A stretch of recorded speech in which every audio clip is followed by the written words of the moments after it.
welcome and thank you for coming today. And I'd like to start with something very intimate. Are you ready? It was a day full of miracles.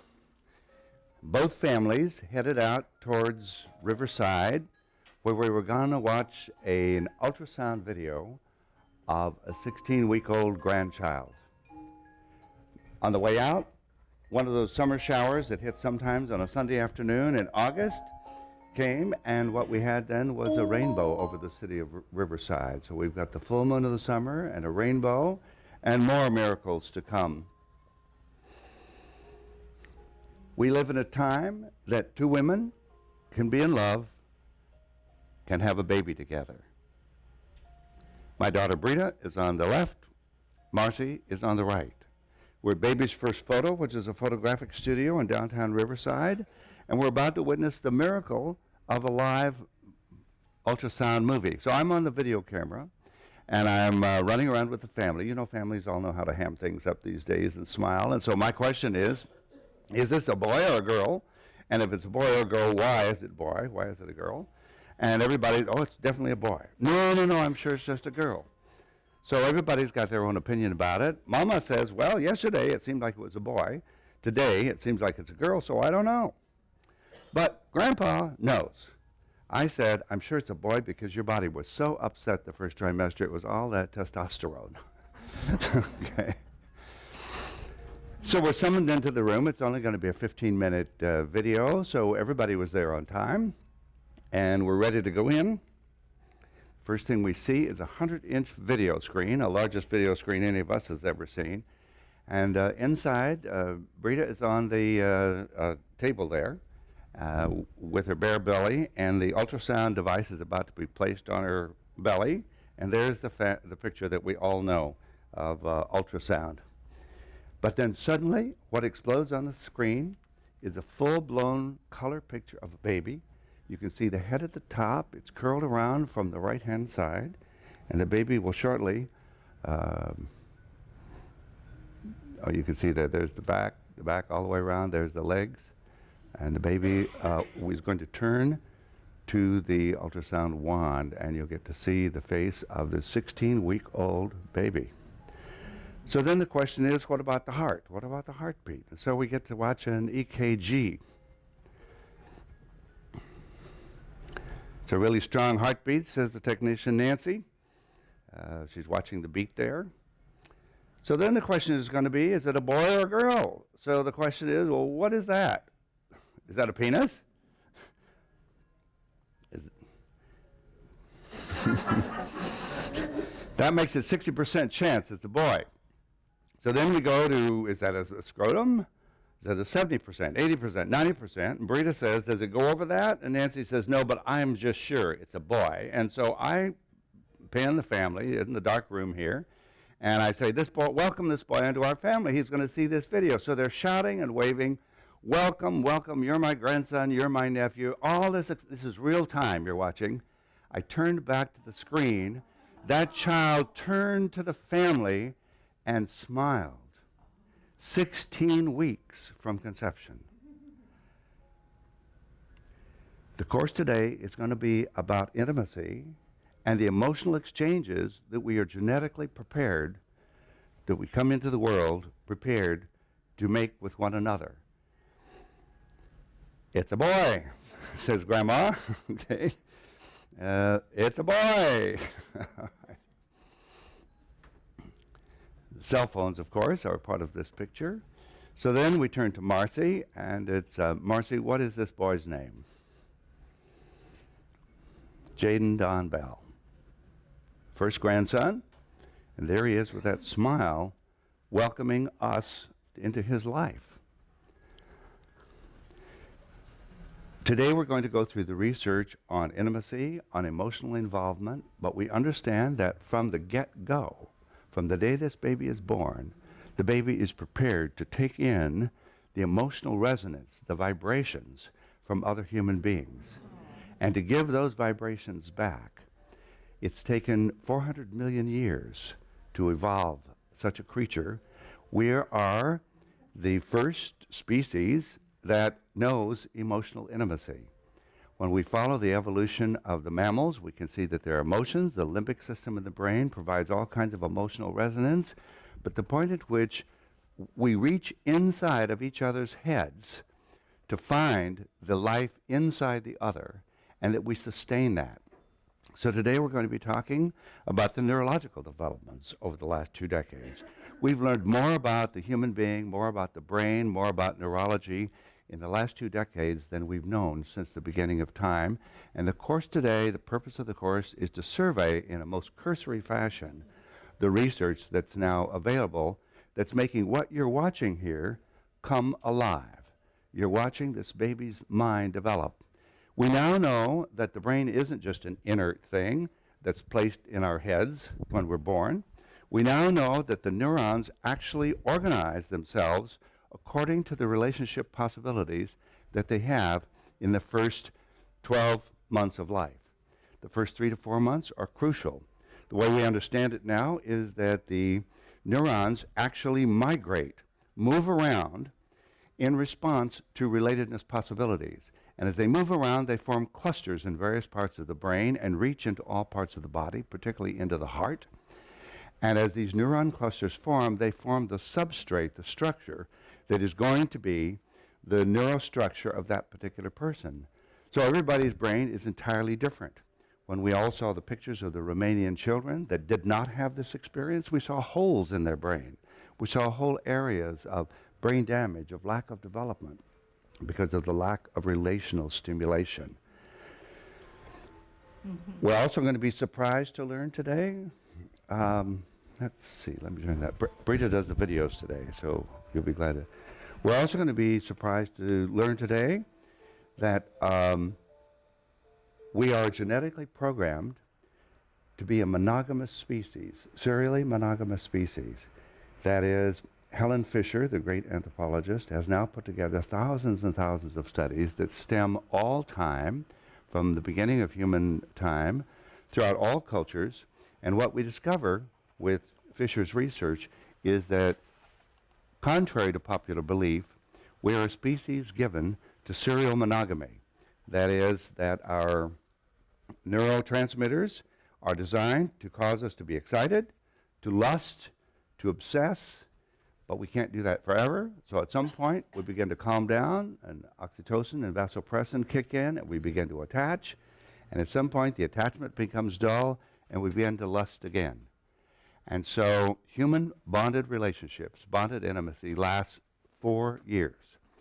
Now, what the research also tells us is that if during that 4-year period, with a man and a woman, they have a child, then that extends it another 4-year period. The 4-year period seems to be, historically and genetically, it's the time that it takes a child to be up on his feet walking so that mother can move without necessarily needing the man to support her. Then we find out if there's another child within that 4-year period, there's another 4-year period. So we're up to 12 years of bonded experience. And by that time, the male and the female have formed entirely different relationships based on friendship, and the relationship is likely to last for some time. We know also that older people tend to bond more quickly and for longer periods of time.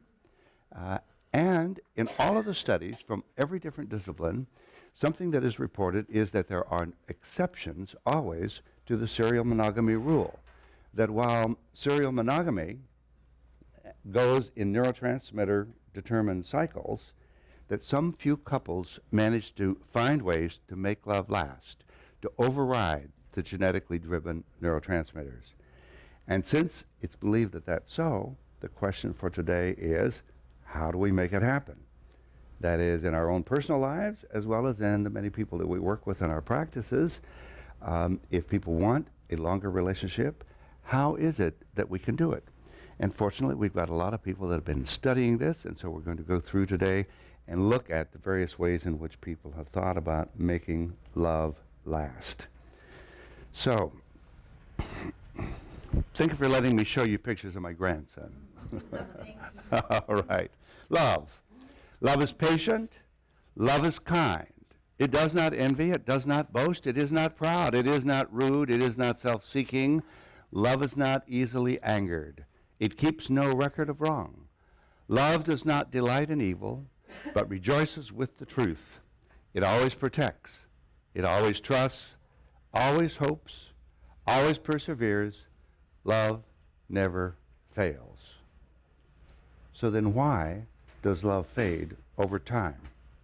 Some people say because love is based on idealized fantasies that are necessarily illusory. Some people say because time brings reality, and with love's inevitable disappointment. Some people say love is based on idealized fantasies. That are necessarily elusive because love thrives on novelty, mystery, and danger. Some say because time and success are love's enemies. Because love breeds familiarity, and familiarity breeds contempt. Because raw sexuality that often drives love, particularly at the beginning, is difficult to reconcile with mutual caring, respect, and admiration. Some people say love turns so easily into hatred that love cannot prevail indefinitely over aggression. Or because love by nature is like fireworks in the dark night, thrilling but transitory. Or because in any relationship, the other's narcissism is always our enemy. Because with time, other people inevitably betray one another. Because life is basically tragic, so that sooner or later, we all end up singing the blues, blaming the collapse of love either on our own shortcomings or on the failings of others. Each of these explanations, as we know, provides some truth, some explanation, but they don't tell us why love fades over time to make clear that intimate relationships, but they do make clear that intimate relationships and lasting romance are anything but easy to achieve. So we can only work towards giving ourselves over to love and loving as fully as possible, and then we can hope that we've got a partner who's ready to work on loving and being loved as well. And then even if we do find a promising partner, we're mutually given over to loving one another. The question for the day is, how can we make love last? I believe, and I'll follow through my thoughts through the course of the day, lasting love arises only if and when we and our partners find ways to continuously negotiate mutually satisfying and enriching experiences on a daily basis. I don't know what your experience has been, but the few couples I know that have had very lively romantic relationships for many, many years, I'm talking about not only deep friendships, but also very live sexual lives, they will tell you at the breakfast table every morning, they look into each other's eyes, and the question is, who are you today? We did things yesterday. You had experiences yesterday. You had dreams last night. What has happened? And where are we today? So that the question is constantly, how do we look into each other's eyes? How do we ask each other? How do we assume that we don't ever know the other person, that we're always asking, we're always exploring, always trying to live with new vibrancies, always trying to develop new ways of being with each other. And how are we going to accomplish that? We're going to review today the recent research findings in genetics, neurology, anthropology, primatology, and relational psychology that explain why love is so universally short-lived and why we as a species are programmed for boredom, infidelity, divorce, and ultimately genetically programmed for serial monogamy. Infant neurological research demonstrates that all human beings are capable of emotional intimacy from before birth. And you just saw little Jaden at 16 weeks already responding to the emotions of the family around him. But furthermore, neurology now makes clear, the infant research, when we watch babies carefully, study them, that all humans are born desiring and seeking out intimacy. It's a genetic program. And as we course through the day, we'll talk about a variety of different definitions of intimacy. Psychotherapy research demonstrates that when we're blocked on our intimate loving feelings in later life, it's because we've come to fear rekindling the dangers of emotional relatedness that we once experienced as frightening or traumatic somehow in childhood. Psychotherapy research also demonstrates that it's possible to unlock those doors, that things have been closed off. Later I'll talk about my work with the 7 deadly fears that happen at different developmental levels. And as the fears cause channels to block off, the question there is in psychotherapy and in vibrant relationships. How can two people work on opening up, unblocking those channels that get blocked very early in life by frightening and traumatic experiences? Couples therapist Marty Klein up in the Bay Area, who many of you know, he points out that we're struggling at present simultaneously with three conditions that are absolutely unique in the history of the human race. First, says Marty, we believe that lifelong, satisfying, committed relationships can be based on romantic love. Marty says no culture in the history of the world has ever held such a belief. Okay. Secondly, we've been conditioned to believe that we can have frequent, wild, and hot sex with our committed partner forever. Certainly, says Marty, an unrealistic expectation given all we know about sex, sexuality, and relationships. And third, says Marty, we expect to enjoy good mental health and physical health for many years longer than any known population in the history of the world. Here's Marty's new book, America's War on Sex. Marty is online also with an online newsletter called Sexual Intelligence, and he keeps us track of all sorts of things sexual going on in all parts of the world. So what Marty points out is, in prior times and places, most marriages have been arranged according to whatever dimensions benefited the ruling order.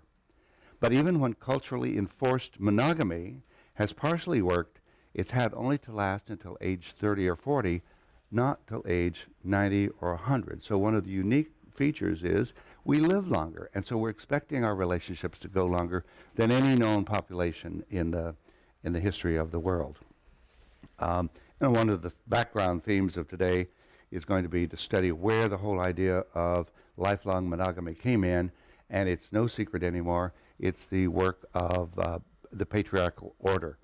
And it came with us as a race when we crossed the Red Sea and left Africa. Our progenitors were already standing on their feet. They already had religious rituals, and they were already dominated by patriarchal orders. So that as we spread throughout all parts of the earth, the patriarchy was the one that began property rights, and they began to say, each woman shall have only one man, so that I know who my sons are. And we've seen all of the wickedness that over the millennia that have been spawned from that. So the belief in long-term monogamy as a practice, or that that's the natural way, certainly now comes in under serious question. So Marty Klein's point is that we live in a relationally experimental era, that we simply have no basis for believing that our received assumptions about relationships, sex, and monogamy have any human validity. At this point in time, we're wide open to figure out what we can develop. How far can we go? How long can relationships last? Do some relationships have clearly a short span and others a long span? These are all questions that we're dealing with today. Moreover, Klein points out that even the great experts on couples work still hold forth the promise, implicitly or explicitly, that if we just work hard enough, our relationships will succeed. Klein believes there's no solid basis for this claim. He says, first, because even if I'm working at relating, there's no ongoing reassurance that my partner is working as hard or can work as hard. And second, just because two people are working doesn't mean they're going to overcome all of their incompatibilities.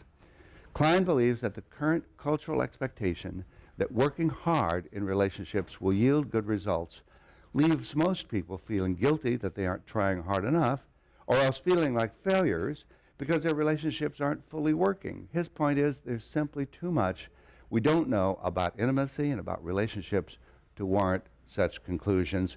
We are in an experimental era, and we need to begin to negotiate whatever we can negotiate individually and collectively in terms of relationship and in terms of bringing our sexuality to our relationships and making it alive. So today we're going to survey numerous contemporary studies based on expanding technologies that have opened new perspectives for considering relationships in our lives as well as in psychotherapy. So I'd like to start off this morning with 10 different perspectives, 10 different ways to consider intimacy, sex, and relationship coming from very different vantage points. The first one is the evolution of the anthropoids. That's us. we are anthropoids. It no longer makes good sense to talk about the theory of evolution. The evolution of the species is as much a fact today as the Earth's orbit around the sun. There's too much data from too many sources. Although we know there was a right-wing religious dispute about the Earth going around the sun that lasted for several hundred years, and Galileo himself remained in prison, home prison, for the rest of his life because he believed such things. And the same is true for evolution. Francis Collin, himself an eminent geneticist, he was head of the Human Genome Project that broke the alphabet and that gave us our DNA studies that we now have. He was head of that. He himself is a conservative Christian.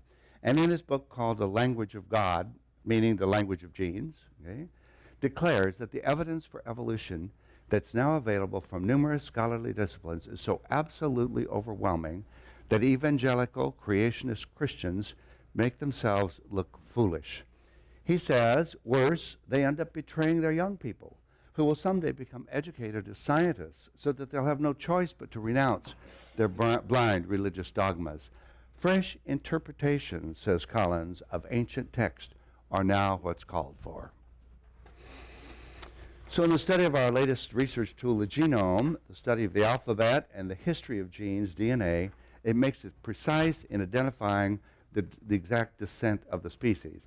And by the way, there's something very interesting. Google National Geographic and go to their gene experiment, and for $100, they will send you a little gene kit.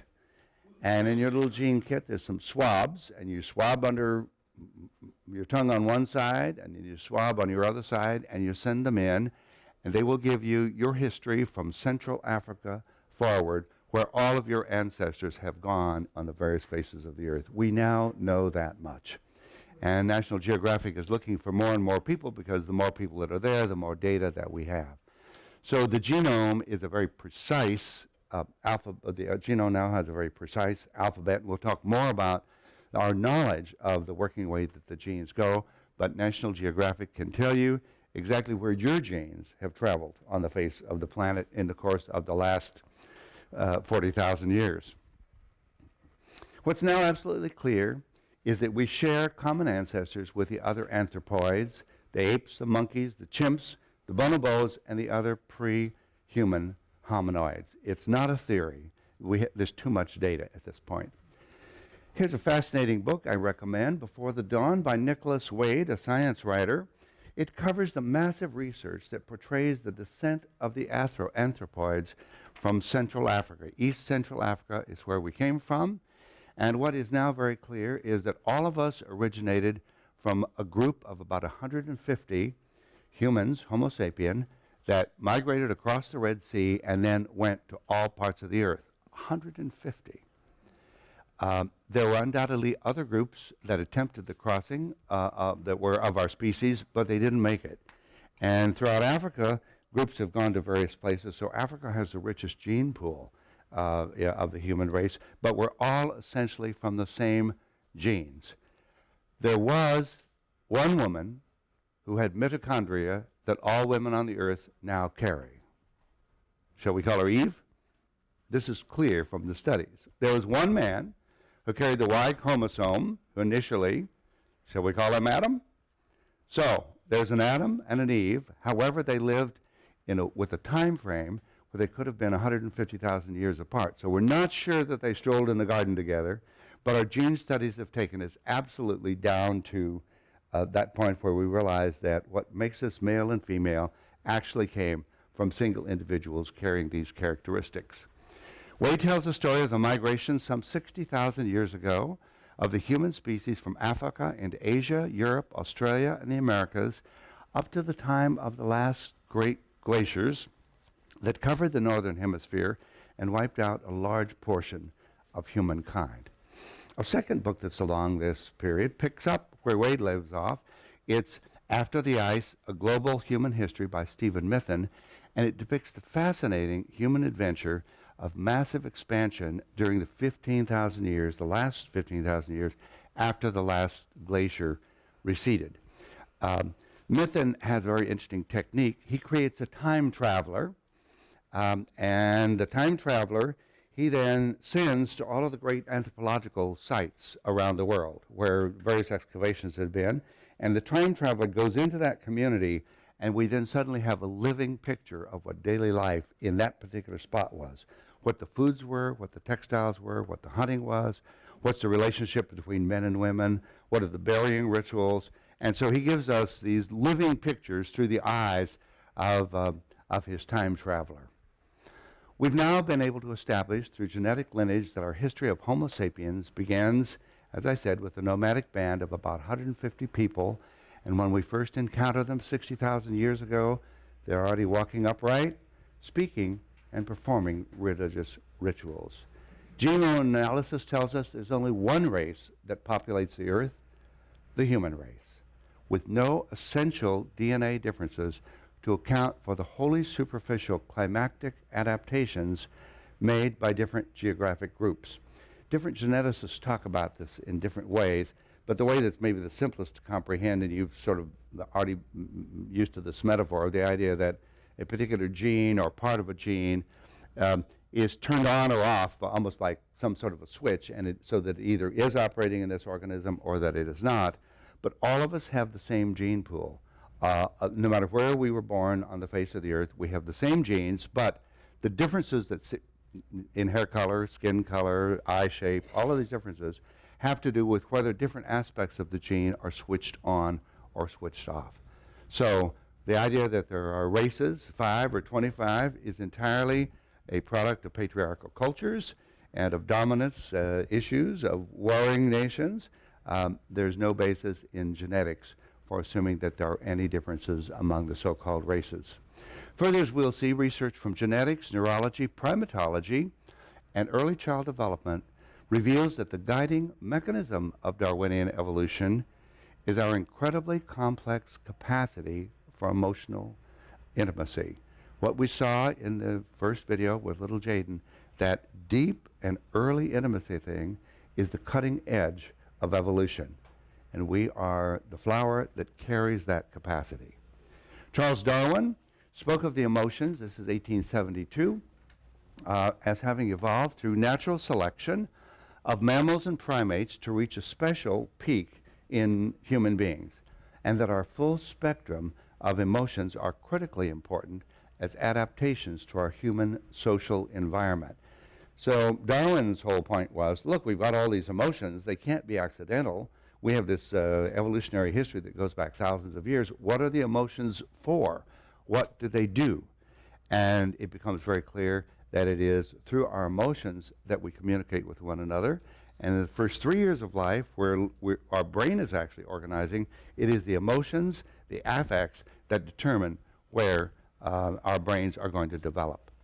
Contemporary research follows Darwin's lead in realizing how emotional intimacies of human social and cultural life over time have actually shaped the prefrontal cortex. The prefrontal cortex is right here, down the generations. This is my daughter, Brita. And how the neurological system of each human being become organized and shaped according to the kinds of intimate emotional relationships available in infancy and potentially throughout the lifespan. So what we're now aware of is that our brains not only are initially organized in infancy according to relationships, but throughout a lifetime, the intimate relationships that we have with our partners, with our children, with our grandchildren, with our psychotherapist, all intimate relationships actively involving in changing the structure of our brains and in changing the flow of the neurotransmitters. And I'll unpack that for you in a few minutes. So summarizing the anthropoids as evolution, primate research into the evolution of emotions indicates that whether we're aware of it or not, in intimate human contact, we are striving towards emotional understanding of the personal inner life of someone else, even as we attempt to share with her or him our own inner emotional life. Those of us in the field that we're in, psychotherapy, we don't have to be told that the most powerful thing that happens is our clients come to us and they want us to know about them. They want us to know what's inside. And in our own countertransference, we want our clients to know how we're hearing them and how we respond. So we can see in all intimate relationships this deep intent: know me, recognize me, respect me, love me. It's part of our genetic heritage. By the way, I'd also like to make a comment. We've got cameras going today, but Brita has wonderful editing things, so we can edit things in or out. So we don't need to be concerned about the cameras. And by all means, if you've got questions or want me to elaborate, feel free to interrupt me. The main reason I'm going so fast today is because we have such an intense day with so many things. But let's not let our learning experience today be intruded upon by the cameras. The cameras will manage themselves, okay? All right. Second perspective is from the web of intimacy. And when we think about intimacy, we think of love, lust, attachment, and today we're going to add intersubjectivity. And I'll unpack that word for you, intersubjectivity, but it's the latest piece, and maybe the most important piece, that we can add to what we already know about love. For centuries, poets, bards, philosophers have dealt with intimacy and love in ever so many different ways. Books could be written simply summarizing what different people through the ages have thought about love and how people have experienced love. The twist that contemporary neuroscience, infant research, and relational psychology now add is that human beings are genetically programmed to have access to what is going on emotionally inside of other people. That's the piece that we're clearer about now than we've ever known about in the history of the world. Love and intimacy. So among writers, love is often distinguished from intimacy, and we're not going to make sharp distinctions today, but I think it's interesting to note, for us to note the tradition. Love is generally thought of when the well-being of the other is in focus, whereas intimacy being when the accrual of benefits to the self is in focus, but the ideas are clearly overlapping and mutually dependent. Intimacy, then, is an emotional relationship in which one risks with the expectation of gain. We're born into and live for a lifetime in an environment of interpenetrating human emotional exchanges from which we learn all of the great lessons of life. I can remember in my Education 101 with the famed Dr. Gorman Smith, the first day of class, he says in our class, think of anything important you have learned in your life, and you know instantly who you learned it from. That's the way we learn. We merge with someone mentally, physically, through a book, through a person. We let our mind extend into someone else's space, and it's an emotional extension. We benefit, we learn, and then we retreat and differentiate. But all of our great lessons are always learned from someone. Anthropologist Helen Fisher is the person who's undoubtedly done the most comprehensive study of the web of human intimacy, lust, love, and attachment. She's an anthropologist, a sociologist. She's got a half dozen books, but the two that I like the most are Anatomy of Love and Why We Love.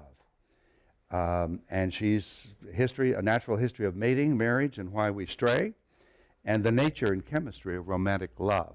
So she's really done massive studies in this area. Most of you are catching her on talk shows and things. She's in magazines everywhere right now because her work is just so impressive.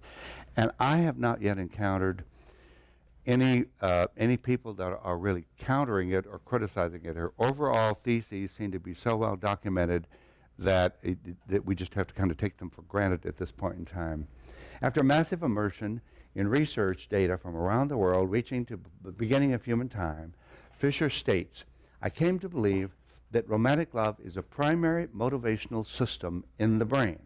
In short, that there is a fundamental human mating drive.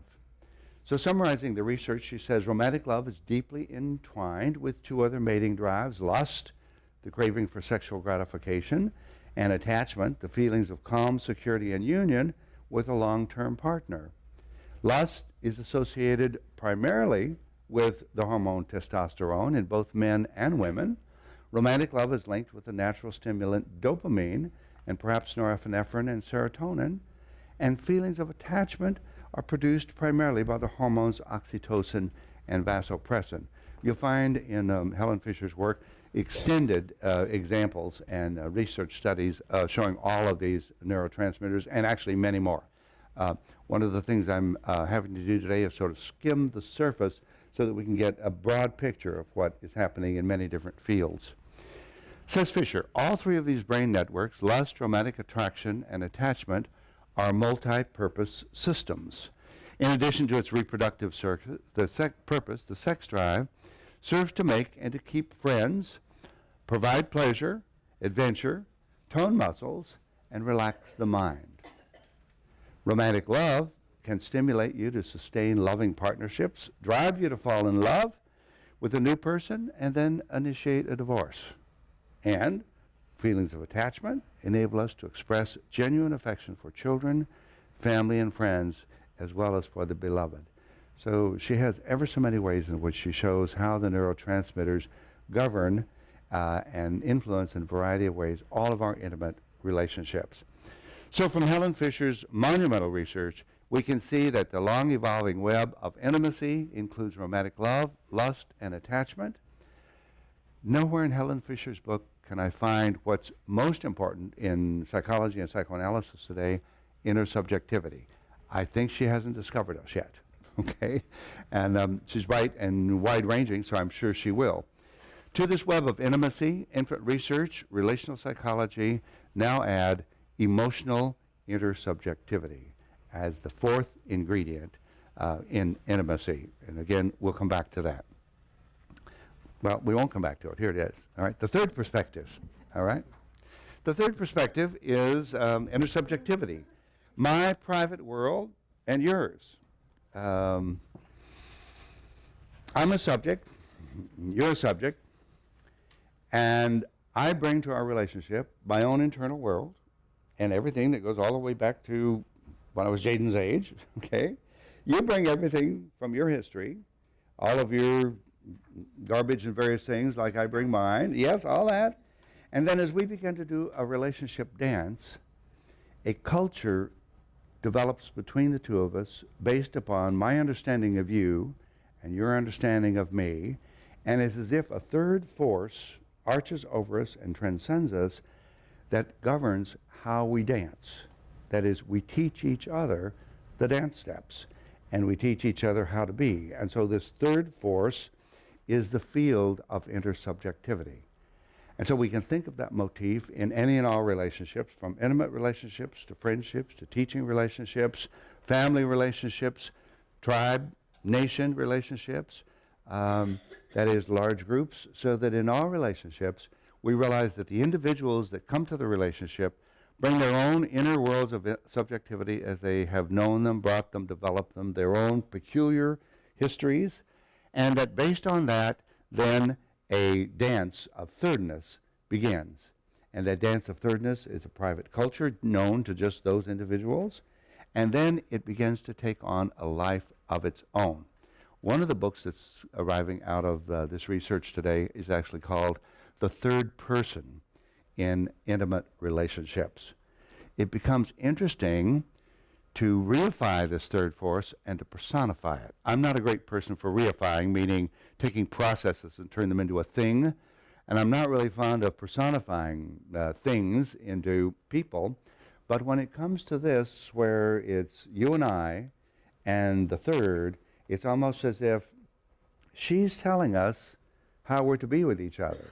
She's making me do this, and she's making you do that. The third person. Why is it a she? It's the goddess.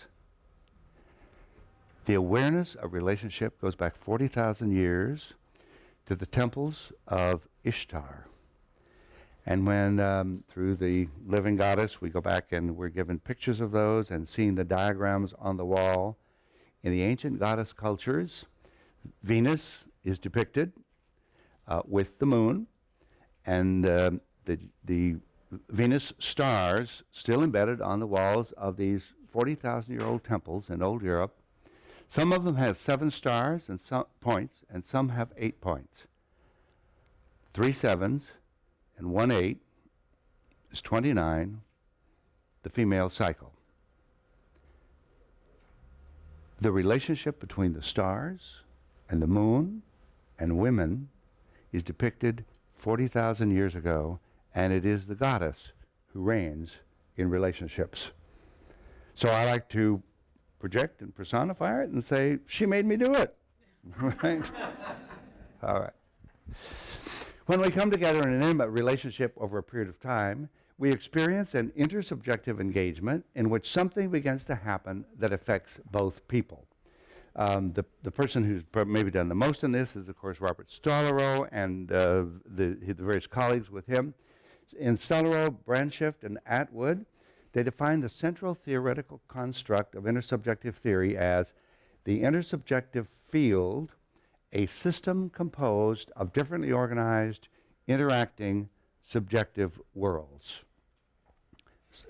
Psychoanalyst Jessica Benjamin from New York speaks of an intersubjective engagements as when both individuals experience themselves as being transformed by the other, or what they create in conjunction with the other, and then a choreography emerges that's not reducible to the idea of reacting to the outside. Benjamin's notice is this, is that, or a notion is this, that when you and I begin to get together and we get to know each other and our minds go back and forth in various ways, before too long we're taking the words out of each other's mouth. We've all had that experience in intimate relationships of knowing how the other person thinks and being able to anticipate it. And so Benjamin's point is that's not stimulus response. That's something else. That's knowing what's going on inside the other, and that it's learned in this field of intersubjectivity. In psychotherapy, as therapist and client work towards being fully candid and spontaneous with one another as possible, a relationship dance evolves that often comes as a surprise to both people. This is true in any relationship. Just when you think you know the dance steps, something new happens. And in psychotherapy, we're particularly aware of that because as therapists, we're looking for all of those little nuances. We're deliberately studying the details of it. I think probably in our intimate relationships, we need to be doing that too, but we haven't yet gotten quite tuned in, and maybe after today, we'll all be more tuned in to watching things change. Yes? So, back to what you said about creating A third and having, speaking out, finishing the other person sentence. Yes. So when you give each other like a different name, like we can call a nickname, or when we give it is that also one way to relate to each other? We can call it anything we want, but the question is, you and I know something that is unique to us, and in our relationship, we're going back and forth, and we're interpenetrating each other's minds. And as we go through some other perspectives, we'll see some of the processes by which that happens, because it's automatic, it's unconscious, and it's faster than the speed of light. Here we go. All right. The spatial evolving culture of two, their unique ways of being together, has come to be called the third force of the relationship by the intersubjective theorists and the relational psychotherapists. Studying the ingredients that form this intersubjective force field, the nonverbal or pre-verbal relatedness patterns evolved over a lifetime come to be known by both participants. Think of any important relationship, intimate relationship you've had, whether with a lover, a friend, a child, a client. Things just start happening. And before too long, you're just doing this dance. And then somebody scratches his or her head and says, wait, what is it we're doing exactly? What did you mean by that anyway? And then suddenly I hear what you mean, and I'm in a totally new place.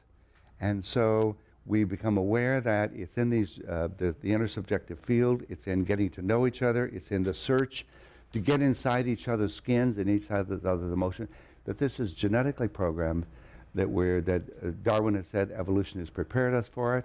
And so now the question is to allow ourselves to do that freely, to be spontaneous with one another, and after the dance has gotten going, to begin saying, what's going on here anyway? Okay? That's the question, the big question that the relational psychotherapists have raised. I've heard Stephen Mitchell say that. He's kind of the grand guru of that. It's by the time something, he says, what's going on here anyway? Like, there must be some way we can see what it is we're doing. Developing rewarding intimate relationships demands that we start by realizing how very different we each one are, by finding ways, to begin processing with our relating partners those differences and how they impact both of our relationships. So seeing how different we are and then finding ways to acknowledge and to put into words, symbols, and gestures those differences. You don't have to read the fine print here. All right. This is a diagram I've published in several different places, but it illustrates this process of the third. We think of this as being the intersubjective world of the client with developmental levels of intersubjective experience. This would be the internal world of the therapist with different developmental levels of experience. And as the two come and begin to relate, a third force begins to evolve. We can call it the subjective, intersubjective world. We can call it the transference, countertransference matrix. We can simply call it the relationship. But it's another whole dimension, and it's probably at the cutting edge in psychotherapy today is to pay attention to what's going on as two people begin to relate. We now know that human babies are genetically programmed for emotional communication from the get-go, and that they eagerly search out opportunities for encountering and manipulating the emotional responsiveness of their caregivers. Neuroscience now teaches that the baby's developing personality, as well as the neuronal structures of the brain and the neurotransmitter pathways throughout the entire body, actually form in response to the intimate relational opportunities available during the formative years. Further, massive pruning of the neuronal pathways that are not actively engaged by a relationship occurs in the second year of life. This is Catherine Jenkins Hall, who many of you know from Mission Viejo. She's a neuropsychologist. And what she has to say, she describes how the neurological processes happen in the course of early relating. Here's Catherine speaking. During the first couple of years of postnatal life, brain cells migrate to form cell assemblies that ultimately form the neural scaffolding that supports the various neuropsychological functions. The redundant brain cells are those brain cells that are irrelevant or neutral to that cell assembly get pruned out.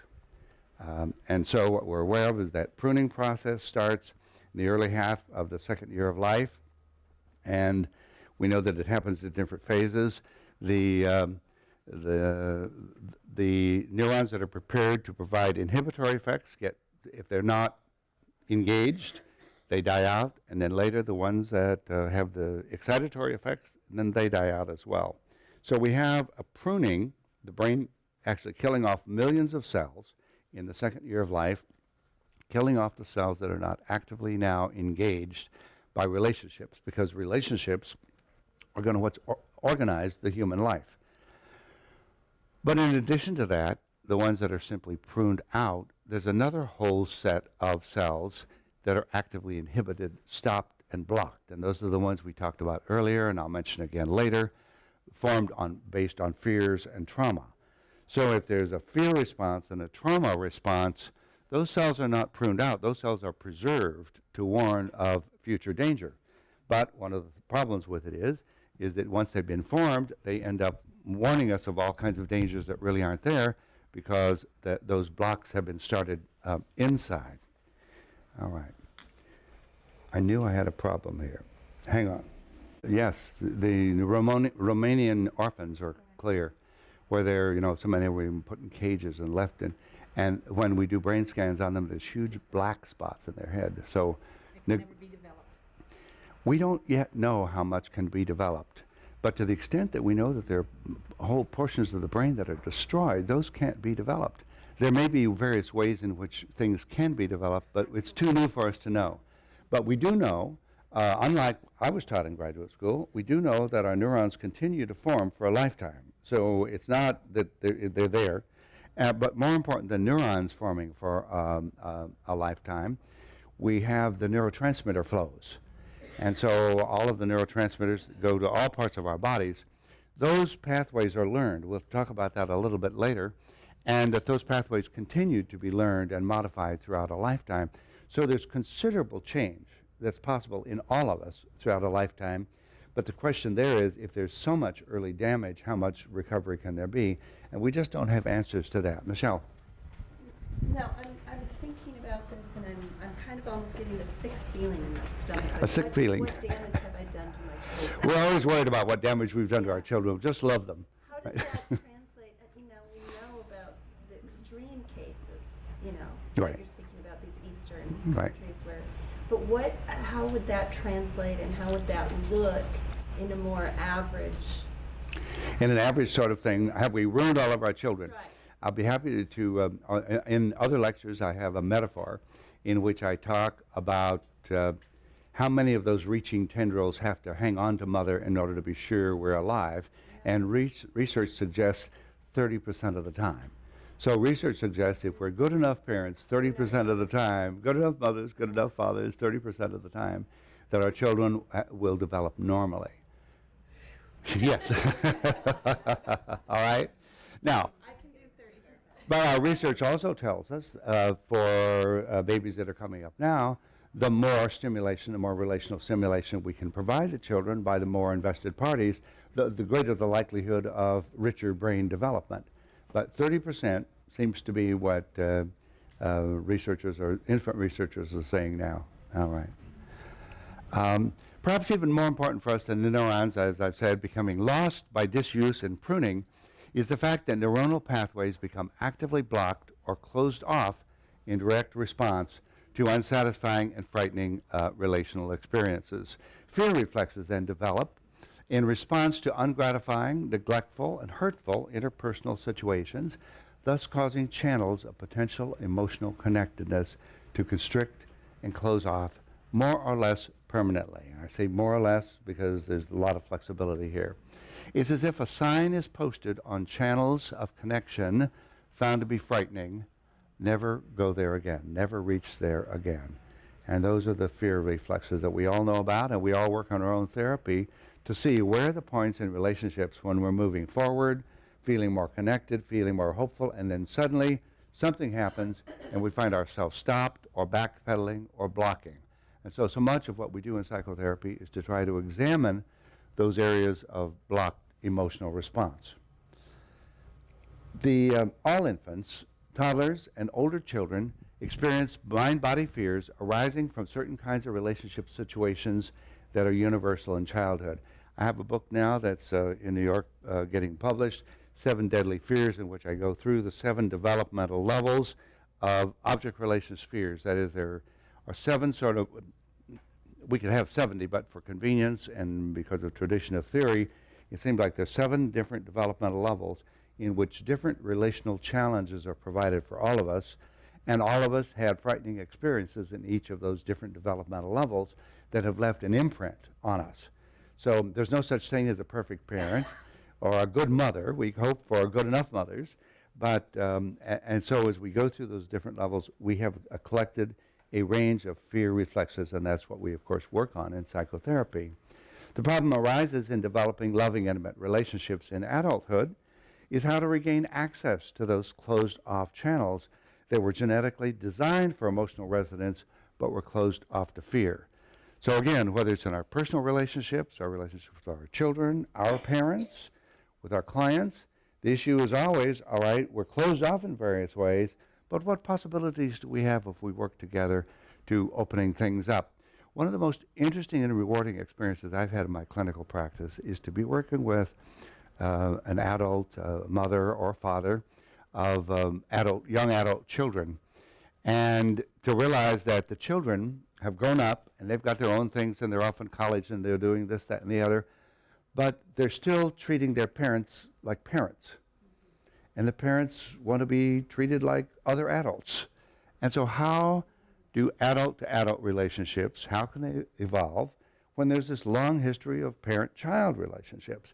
And so it turns out that parents who are invested in this can begin to shift those relationships, can begin to try to acknowledge all the various ways in which their parenting was perhaps defective or less than optimal, and so that young people and adults begin to form different kinds of intimate relationships based on equality, based on mutuality, and based on adulthood rather than the dimensions of parent-child. It's a very interesting process to go through.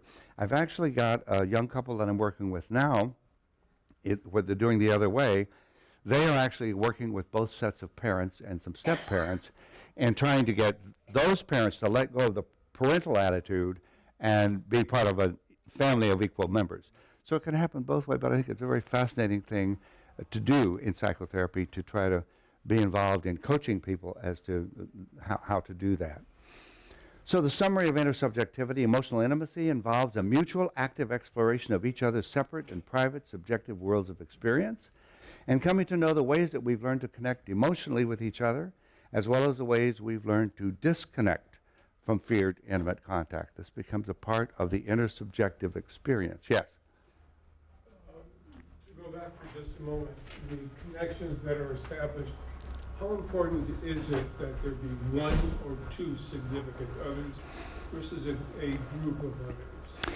Well, we don't have the answer to that. What we know is it's important to have emotionally significant others. And we have large extended families, and the advantage of large extended families is different people in the family can choose different children to relate to, and that provides wonderful intimacy experiences. So one of the difficulties we now know in one or two parent homes is the potential deprivation is just in terms of lack of richness.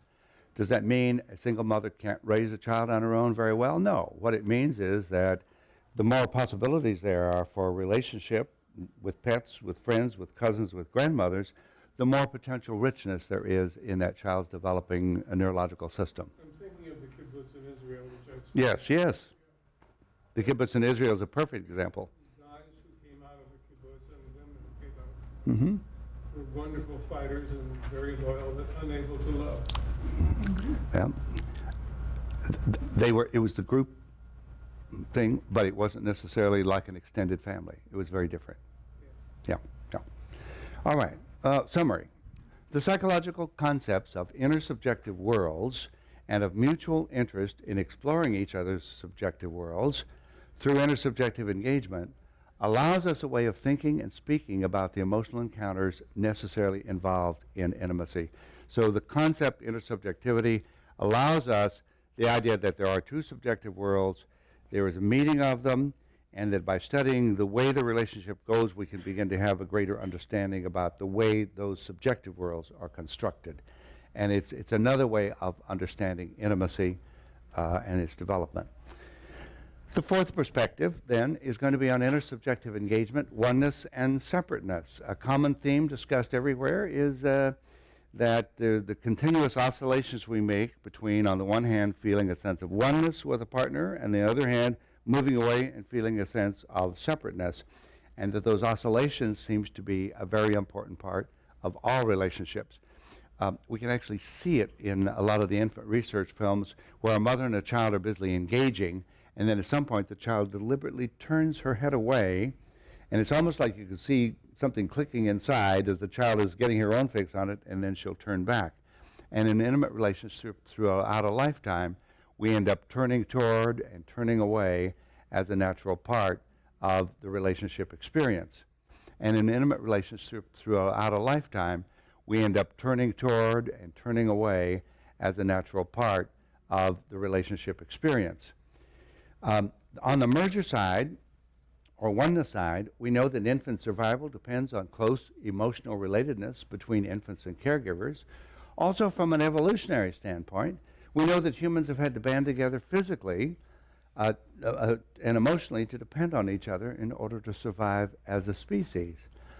But one of the things we realize is just as there's an adaptive mechanism in coming together, Malcolm Slavin lets us know that he believes that there are adaptive mechanisms similarly required to ensure psychological differentiation, separateness, and independence.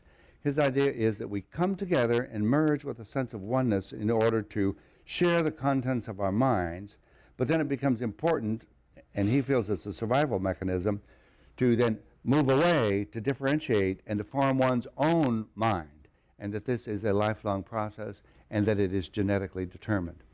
So in a quest for emotionally intimate relatedness, we then can see ourselves as forever oscillating between our need for assimilation into the subjective worlds of intimate others in order to develop our minds, and our contrary need not to over-accommodate or to get excessively sucked into the private subjective worlds constructed by those vitally needed others. So the thought here is that this is a genetically determined movement toward and away from, and that this is the way that we develop ourselves. Shifting perspectives, intimacy and brain research. More has been done in the last 2 decades because of our technology, and so we now know more about the brain, and we have some startling theories about the brain. Are you sitting down? All right, 6 different views. The first one is the first one that we all know. It evolved really after the First and Second World Wars, and it's the so-called split brain theory. And what we have is a soldier gets a bullet in a certain part of his head, then he's studied in terms of what functions are there, what functions have been disrupted, and so whatever he can't do, it's assumed it's in this part of the brain or this part of the brain or some other part of the brain. And then we know that there's the corpus callosum that links the 2 sides of the brain. So split brain research through people who have been in accidents or war injuries has given us a great deal of early insight into the 2 different hemispheres. They do function differently. There's a certain amount of localization that's there. But at this point in history, we have to say, wait a minute, that's a very primitive way of looking at the human brain. And so we've gone considerably further. The second theory that you're all familiar with is Paul MacLean's work on the triune brain. Paul MacLean was working at the National Institute of Health, and he felt that the brain can be thought of in 3 concentric layers. The original brain was the brain of the reptiles, and we carried that on our spinal cords in our lower neck area. And this then controls all of the automatic reactions, the heart rate, the autonomic kinds of things. Then in the center of our brain, the mammal brain began to develop, which is the limbic system that in which emotional involvements are made. And then finally, in the primate brain is the frontal cortex up here that primates have that allows social life and allows communication in ways that the earlier brains did not allow. Now, MacLean's work has spawned ever so much research, but at this point in time, we also realize that it is a very limited way to go forward thinking about the brain. It was a pioneering effort. It's still useful in certain research projects, but we've moved to other levels. Gerald Edelman won the Nobel Prize for his work on the so-called re-entry brain. Now, his notion was this, that he discovered there are all kinds of channels running out and around, in and through, so that a channel from this part of the brain might run around this way and connect back here, around this way and connect here and over here, so that essentially all parts of our brains are at all moments interconnected with other parts and through other channels that run through our nervous system through the entire body. So the re-entry brain says that, yes, there may be certain localizations, but because these channels run everywhere, just because we have an injury in one place doesn't mean that that function is located there. It means that that function's passageway has been disrupted at that point. So the re-entry theory is probably the most well-known, and Edelman's work is absolutely fascinating to read. You've got a reading list there.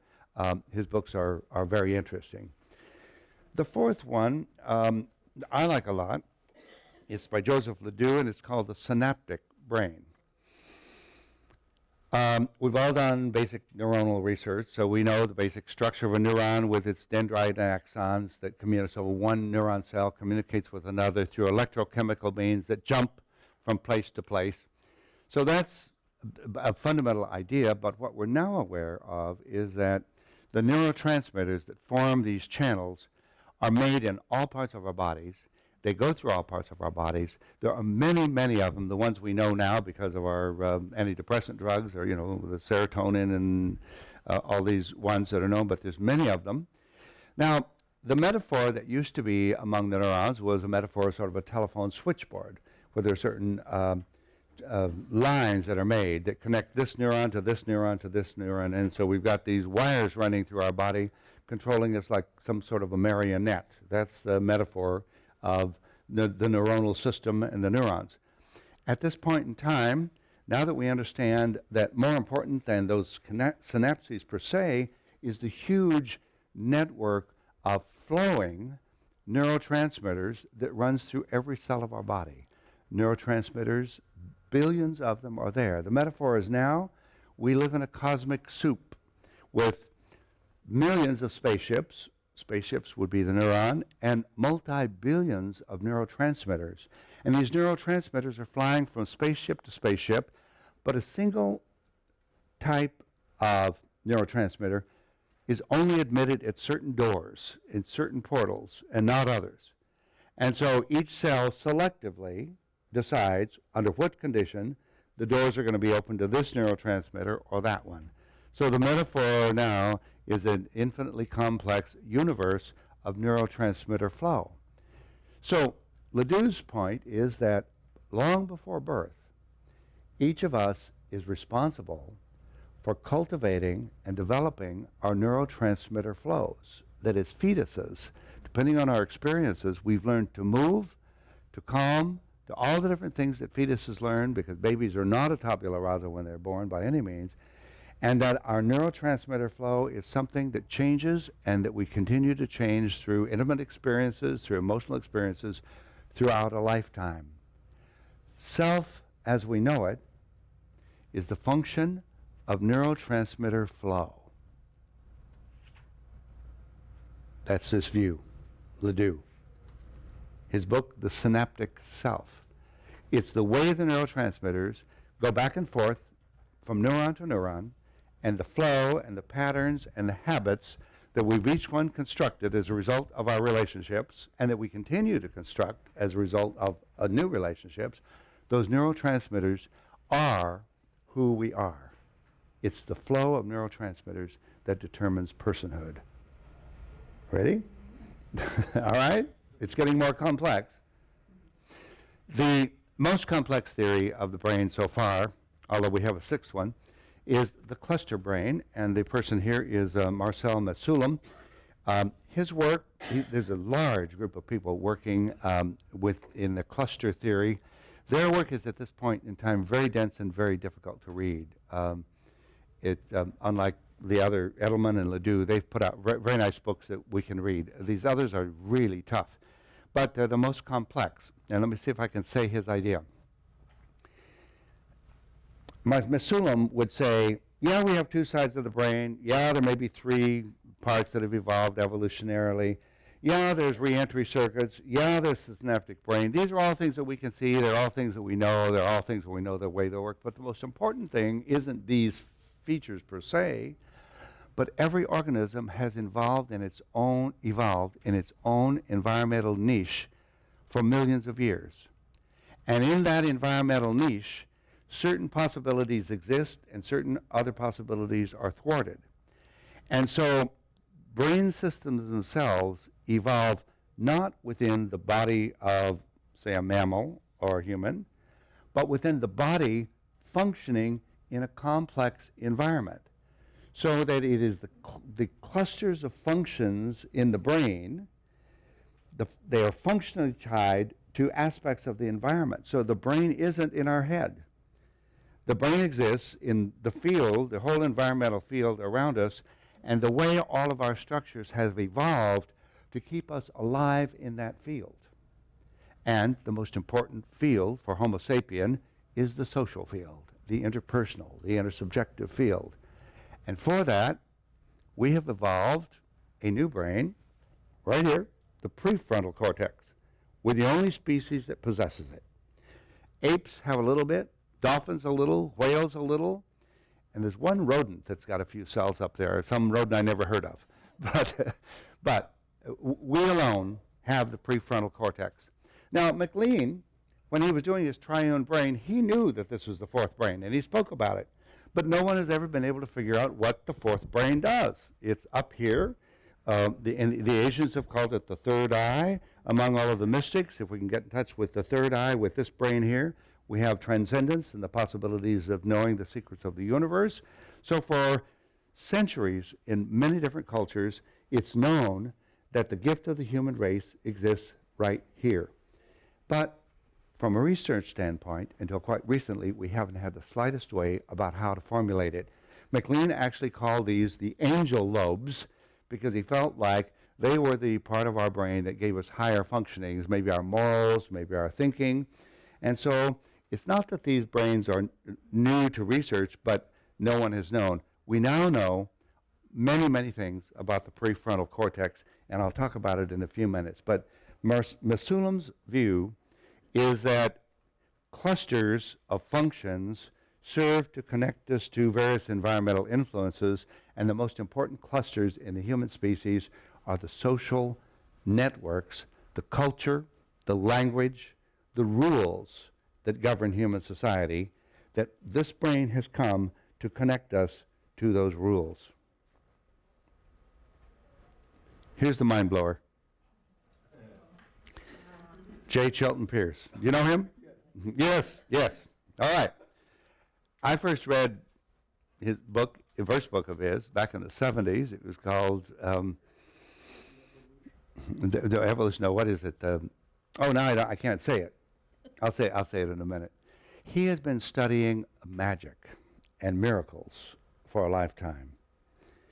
And I don't mean crazy magic and miracles. I mean things that are known, human experiences that are otherwise inexplicable. How the fakers in India can walk on a bed of coals and not be burned. He went into some of the miracles of Jesus. Crack in the Cosmic Egg is the name of the book. And then there's a book that followed up, Beyond the Crack in a Cosmic Egg. And then there was a book called Magical Child, in which he went through child development and was able to demonstrate by age 10, we've lost our magic. Younger children could watch on TV Uri Geller bending spoons, and their mothers would all write to the TV station and say, don't do that anymore, my spoons are all bent. Young kids can bend spoons with their mind. By the time they're 10, we've lost the magic. So with that sort of background, at one point he stopped writing and he went into Eastern meditation and began to make contact with the Buddha. And then by the time he comes back to us, he's now studying brain function and pulling it together, and heart function. So in his latest book, here's what he's put together for us, which is really the most astounding notion of the human brain we have today, the transcendence brain. The Biology of Transcendence is the book, a blueprint for the human spirit. It summarizes recent research into the functioning of the prefrontal cortex, long recognized as the fourth brain, not even 400,000 years old in structure, functions, and currently understood significance. That is, all the rest of our brains go back millions of years. The prefrontal cortex is new. Immediately behind the ridge of our brow lies the prefrontal cortex, the largest and apparently most recent of the brain additions. Behind the prefrontal lobes lies the rest of the neocortex. This is his book. I highly recommend it. I think it's an 2006 book. It's quite recent. Neuropsychologist Alan Shore, in working with this, describes how the orbital frontal linkage, meaning around the eyes, that links the forebrain to the rest of the brain, is entwined with the care a toddler receives, and how this in turn determines the lifelong shape and character of that child's worldview, mindset, sense of self, impulse control, and ability to relate to others. But there's more. The heart brain. Electromagnetism is a term covering the entire gamut of most energy known today, from power waves that may give rise to atomic molecular action, to radio waves, microwaves, infrared, ultraviolet, visible light waves, X-rays, gamma rays. It's all electromagnetic radiation. We live in an electromagnetic field of energy. We evolved in such a field of energy. It's going to make sense then that we are full of electromagnetic energy. Where is it? A heart cell is unique, not only in its pulsation, thumping of the heart, but more in that it produces a strong electromagnetic signal that radiates beyond the cell. So we now are aware of a rhombus. People have been talking for centuries about auras. Here it is. It's now measurable in electromagnetic terms. And so when we come within that proximity to another human being, we're actually mingling our electromagnetic energy. We know how important it is to sleep next to someone. We feel our hearts get in rhythm. Okay? We know that we coordinate our bodies, and it is the electromagnetic energy that permits that. Pierce summarizes the heart-brain-body connections. The heart's electromagnetic field is holographic and draws selectively on the frequency of the world and our solar system and whatever's beyond. I don't know how many of you remember, but back in 10th grade biology class in laboratory, we're dissecting live frogs, which most of you probably did. And so at some point you've got a live frog and your lab partner's got a live frog and you're experimenting with it various ways and its heart is open and it's thumping there on your little lab board. And then one of the hearts dies. And you wait until you're just sure it's dead. And you put the other beating heart next to it and it comes back to life. We didn't know what to think of it in those days. It's the electromagnetic energy. Go to any one of our airports now, we've got defibrillators all over the airports for people whose hearts lose their rhythm. And it's the electromagnetic waves that keep our hearts in sync with one another, that make us want to be close to one another. So the heart's field then is holographic and it draws energy from the outside, and then through glial action. Glial cells are the cells that make up probably 70 or 80% of the volume of the heart. That is, there's the heart cells. Then it looks like at this point in time about 50% of the actual cells in the heart are neurons. The same kind of neurons that we have in our brain operating the same way, but the neurons in the heart are directly connected to various parts of the brain, particularly the limbic system. We've now been able to trace direct connections, unmediated by synapses. Neuron cells from the heart connect directly into the limbic system, the emotional center of our brain. And about 50% of the cells in the heart are neuron cells, just like we have in our brain. But about 60 or 70% of the volume of the heart are glial cells. Now, glial in Latin means glue, because nobody knew what these cells did. They just seemed to glue the heart together. So they're called glial cells. We now know that the glial cells have many functions. Probably the most important is, if all the cells in our body, they are sensitive to electromagnetic stimulation. So our glial cells act as a radio transmitter and a radio receiver. Our heart actually picks up electromagnetic energy from the fields around us and actually gives off an electromagnetic field. It's through the neurons that are connected directly to the emotion in our brain, to our heart, that we continue to radiate and receive love. I didn't learn this in graduate school. Yes? Do you actually believe that children can bend spoons? Do I believe that children can what? Bend spoons? Yes. I've seen it. You have. Yes. Some scientists have seen it.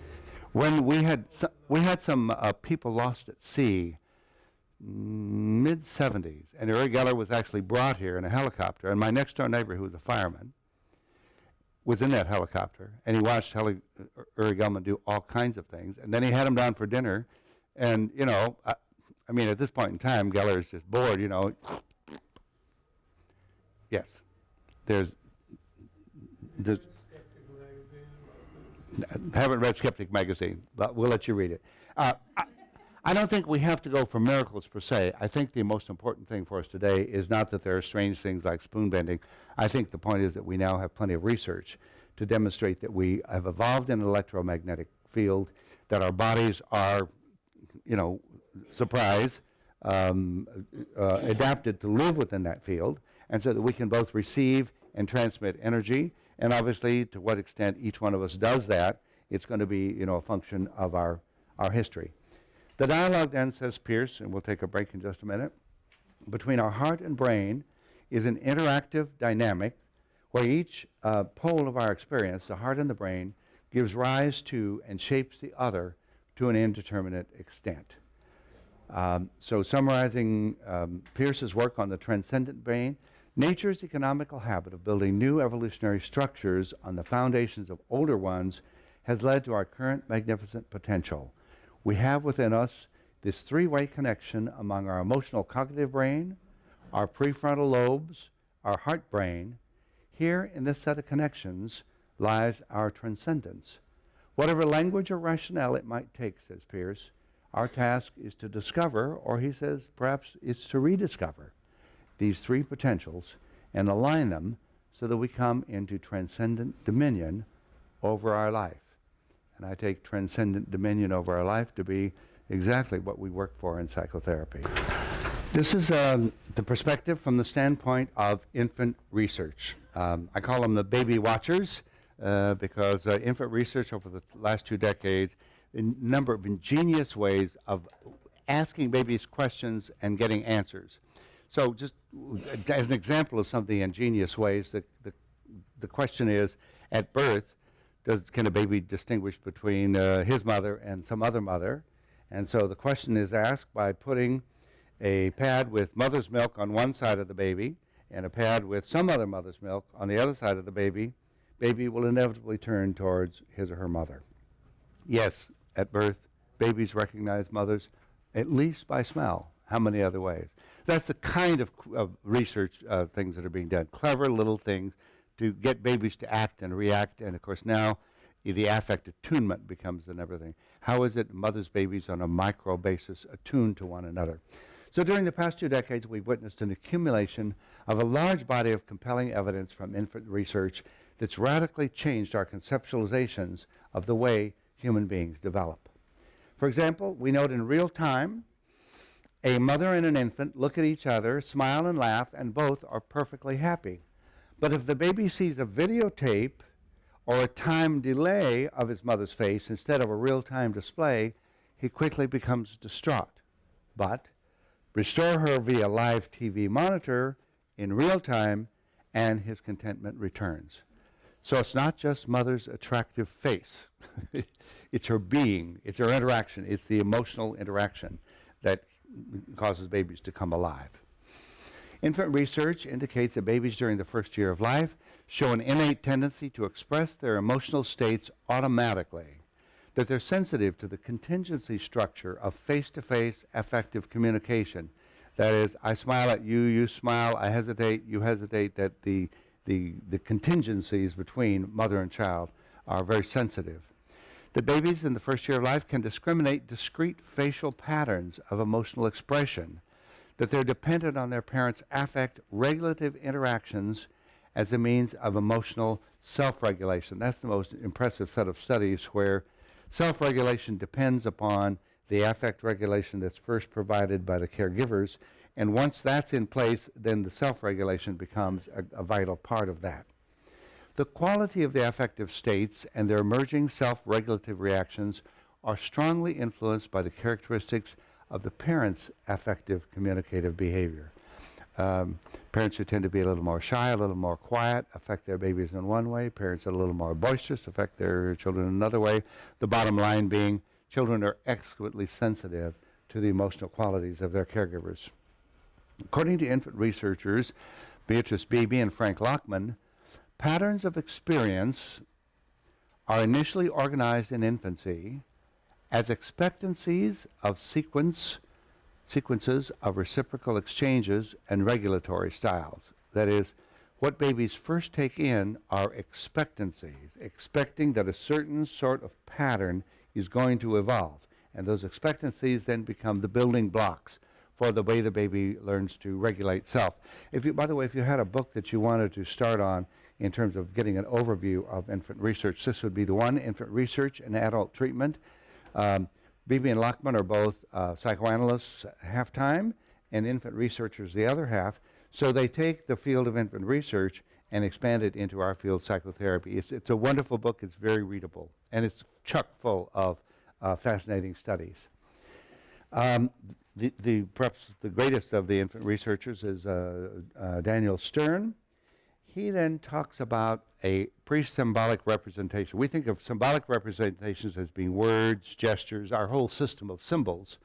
But before the child is capable of symbolizing things, there's the whole pre-symbolic representation. And so what is the child representing in experience? How does the child organize experience, and how is that put out? So he calls them, and these pre-symbolic representations are the expectancy of a temporal spatial sequence. That is, the child's first internal pieces are expecting a certain temporal spatial sequence from the caregiver. And that's how our minds began, that's how our memories began. Stern did a fascinating study, a frame-by-frame analysis of a boxing match between Muhammad Ali and Al Mindenberger, and he found that 53% of Ali's jabs and 36% of Mindenberger's jabs were faster than humanly possible visual reaction time. That is, we now know in terms of microseconds how rapidly human beings can possibly react. These guys in their boxing match were reacting faster than humanly possible. So how? Any athlete will tell you when she's in the zone, she doesn't know how she does what she does, but she does it. That is, when we talk about being in the zone, our creative people do the same thing. They're into some sort of space, and suddenly something else begins to take over. But the something else, in the boxing match, Stern hypothesizes, is that it's the babies are learning to predict where their mothers are, just like these boxing people. It's not they see the jab coming and they react. They're already psyching out and experiencing, and they're there before the jab starts. Stern concludes that a punch is not a stimulus to which a response is a dodge or a block, but is a carefully conditioned hypothesis-generating or hypothesis-probing attempt by each person to understand and predict the other person's behavioral sequences in time and space. And the thought being that all of us, all the time, are generating hypotheses about where the other person is, what the person's inside is like, and so that we're responding faster than is humanly possible because of our hypothesis-generating capacities. In more usual social situations, we too form temporal, spatial, and affective arousal schemas of another person's behavioral flow in relationship to our own. So that pre-symbolic representation then is a temporal, spatial, affective schema, a mini plot, as it were, of the coordination of any two partners' affective, interactive behaviors. And here the example that we all know about is having lunch with someone and taking the words and the thoughts out of each other's minds. We know where the other person is coming from before the other person gives us that clue. So by summary then, infants are busy organizing an affective, interactive, representational world in the first half of life prior to the emergence of the symbolic capacity. Though we may not be aware of it, moment by moment, affective, interactive regulation in intimate relationships remains a fundamental aspect of social behavior at the nonverbal level across the lifespan. In the course that I offered here the last quarter, Sex and Psychotherapy, I show how all of these interaction patterns in infancy form the foundation of our later sexual life. And I'm happy to tell you, Thursday I got a contract for that book from Routledge. So the book Sex and Psychotherapy is on the way, and some of the foundation is this infant research that shows that when we feel in union in sex, we're in the same place that's being talked about here with our partner. And that the very patterns and the ways that we learn to anticipate our caregivers in earliest infancy form the foundation of our later sexual lives. The eighth perspective I'd like to take a look at then is the evolution of emotions, intimacy, and sexuality. That is, they didn't just drop out of the heavens. Charles Darwin first studied human emotions in 1872, concluding that all biological features have adaptive survival value, including emotions. But since the actual amount of neocortical elaboration required for human emotions exchanges is enormous, Darwin's question was, why has natural selection favored the development of complex emotional life in human beings? And relational psychologist and sexologist David Schnarch, who many of you know, we'll come back to him a little bit later, addresses this issue. Schnarch says, contemporary science has discovered emotionality's deeper purpose. The time-worn mechanisms of emotion allow two human beings to receive the contents of each other's minds. Emotion is the messenger of love.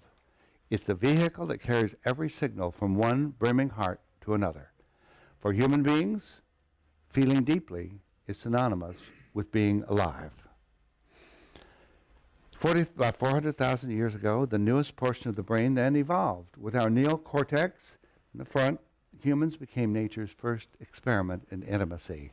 No other species has a neocortex like ours. Language, self-concept, self-awareness, which make intimacy possible, all come from this part of the brain. So does our capacity to impart meaning to sexual behavior, which gives us unmatched sexual potential. This book, The Sexual Crucible, I think is Schnarch's masterpiece. He wrote another one on the passionate marriage later that's more readable, but I believe in terms of his genius, it's really in this book. And he makes clear in ever so many ways, we are no longer rabbits or any other jungle animals. Our sexuality does not work like sexuality in the other species. Once the logos, once the human environment, once the symbolic world has taken over, our sex becomes embedded in the fabric of culture, in the fabric of the emotional exchanges that culture is built upon. So that human sexuality is not even analogous to sexuality in the other species. It's far more complex. But Schnarch's point is, if we learn how to cultivate it, if we learn how to activate it fully in relationships, we have the most powerful sexual potential of any species. And his books are devoted to working with couples and showing how couples, new couples trying to come together and develop good sexual potential, or couples that have been together for a long time that have lost their sexual potential, can restore it. And it's in the sexual crucible is this metaphor, two people in a monogamous relationship committed to being with each other, committed to paying attention to each other, and committed to putting their full selves forward in the relationship. We'll come back to David Schnarch. So, by summarizing this evolution of the human emotions, biologically based emotions serve numerous adaptive functions at the human and pre-human levels. But with the advent of the complex neocortical development in humans, affective reflective cognitions allow for concepts of self and intimate relationships between selves to become desirable. Neocortical functioning regulates not only social relations, but greatly impacts many physical and psychological systems, including lust, romance, attachment, and intersubjectivity. To be human is to be capable and desirous of emotional intimacy. This is from Pierce's book. If you want to know where the human race is going, it's right there. That's the part of us that's actively evolving now. He has a series of fascinating pictures, but this was the one that captured my attention.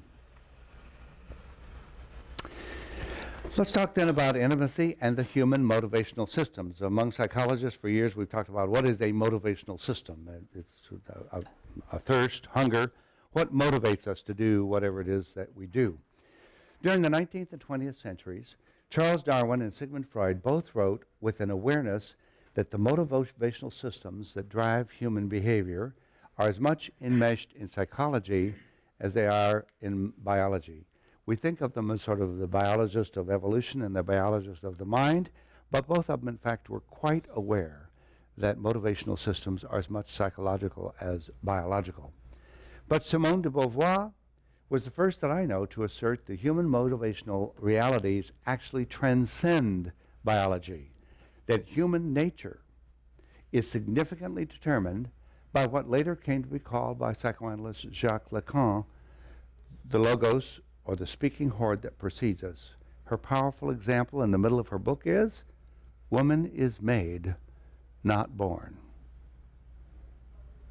Human nature transcends biology. And of course, you've read The Second Sex, hopefully. You realize that the first half of the book is devoted to coming to that statement, and the second half of the book is devoted to, and what are we going to do about it? And she has lots of very powerful ideas, and she really, in my mind, this is a 47 book. She's really to be credited with so much that happened in the 60, 70 years that followed for stimulating the transformation of women in our culture today. Don Pfaff has defined human motivational drive as a neural state that energizes and directs human behavior towards survival and reproduction. At the human level, says Pfaff, motivational systems are biological, personal, interpersonal, and cultural constructions. So while we've thought so often as motivational systems as stemming directly from biology, it seems as though we really can't think that way anymore. That motivational systems come from many sources, but they come from personal identity, from intersubjectivity, and from cultural constructions. Motivation is actually a social construct. Motivational systems operate, furthermore, in the present moment. And this is infant researcher Daniel Stern in this fascinating book, The Present Moment. He pursues the thesis that the unit of experience in the human being is 8 to 15 seconds. Remember when we first saw all those pictures of eye movements on the page and we were aware that we don't see a continuous picture, but our eyes jump from here to here to here to here, and we've got 10 different eye fixations, but from those, we have the sense of this continuous movie going before us. Stern has taken the same idea to our total experience. That is, in the way that we're experiencing the world, we experience it in a phrase. 8 to 15 seconds is the time it takes for a phrase. And so a spoken phrase, a music phrase, a dance phrase, a quick movement, and that's the unit of experience. Our brain then glues these together to give us the sense of a continuous movement. And so part of what the importance of this is to realize that everything that we experience in our motivations happens now. Implications. His studies have led him to conclude that the basic unit is 8 to 16 seconds. In ongoing relationships, present moments, okay, move towards what Stern calls special now movements. That is, we're pursuing a relationship, let's say a psychotherapy relationship. We've got lots of present moments that just keep rolling out like a video camera. But at some point, two people begin to move towards a certain moment of meeting, where there's a now moment in any intimate relationship, where we know we're together on something right this now.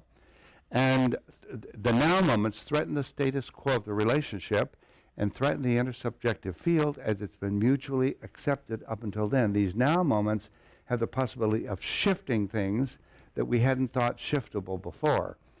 And now moments then set the stage for a relationship crisis that needs some kind of a resolution. So you can see how he's taken apart our experience into these 8 to 15 second units and says they keep going. From time to time in a relationship, people come to where there's a special now moment, but the now moment begins to create a crisis because it's changing the way we thought about each other, the way we were with each other. And then at some point we begin to move towards a relationship crisis, and then the resolution occurs in a different special present moment that he calls a moment of meeting. When successful, the moment of meeting is an authentic and well-fitted response to the crisis created by the now moment. The moment of meeting implicitly reorganizes the intersubjective field so that it becomes more coherent, and two people sense an opening up of the relationship, which permits them to explore new areas implicitly or explicitly. What Stern is really aiming at is, how is it that relationships evolve, and how can we begin to promote evolution in the relationships? And his notion is, it's in these micro moments that we live. And as we move those micro moments together, and we move them together in a relationship, we've got the possibility of you and I suddenly feeling touched and transformed by each other. Intimacy. I know about you, and you know about me. All right. This opens the door for experience to be verbalized then and narrated to become a landmark reference point in the narrative history of the relationship. So Stern is really pointing us towards, wait a minute, if we know that this is how people grow, if we know this is how intimacy develops, then in a certain sense we'll be looking for what is going on in the now moment. Who am I to you right now? Who are you to me? Where are we going? What's up for tomorrow? All of those things add a vibrancy to relationship, And by focusing on the now moment as the moment, only moment in which we live, then we could actively have the possibility of continuing to create those now moments with our partners. Here's some of the attachment systems, motivational systems. I think you're pretty well aware of them. The first one, of course, is the attachment motivational system, set up initially in the 1950s in England by John Bowlby. And he began to study biology and all of the different mammals and the different ways that different mammals are attached, because it operates differently in each species. Teams of researchers have developed a network of findings about how central attachment is to our well-being. Not only as infants for survival, but also attachment is central throughout our lifespan as antidotes to anxiety, vulnerability, and meaninglessness. Virginia Golder, she adds to the attachment thing. She says that research and theory from all quarters show that adult romantic partners are bonded with the same emotional intensity for the same hardwire reasons as are mothers and babies.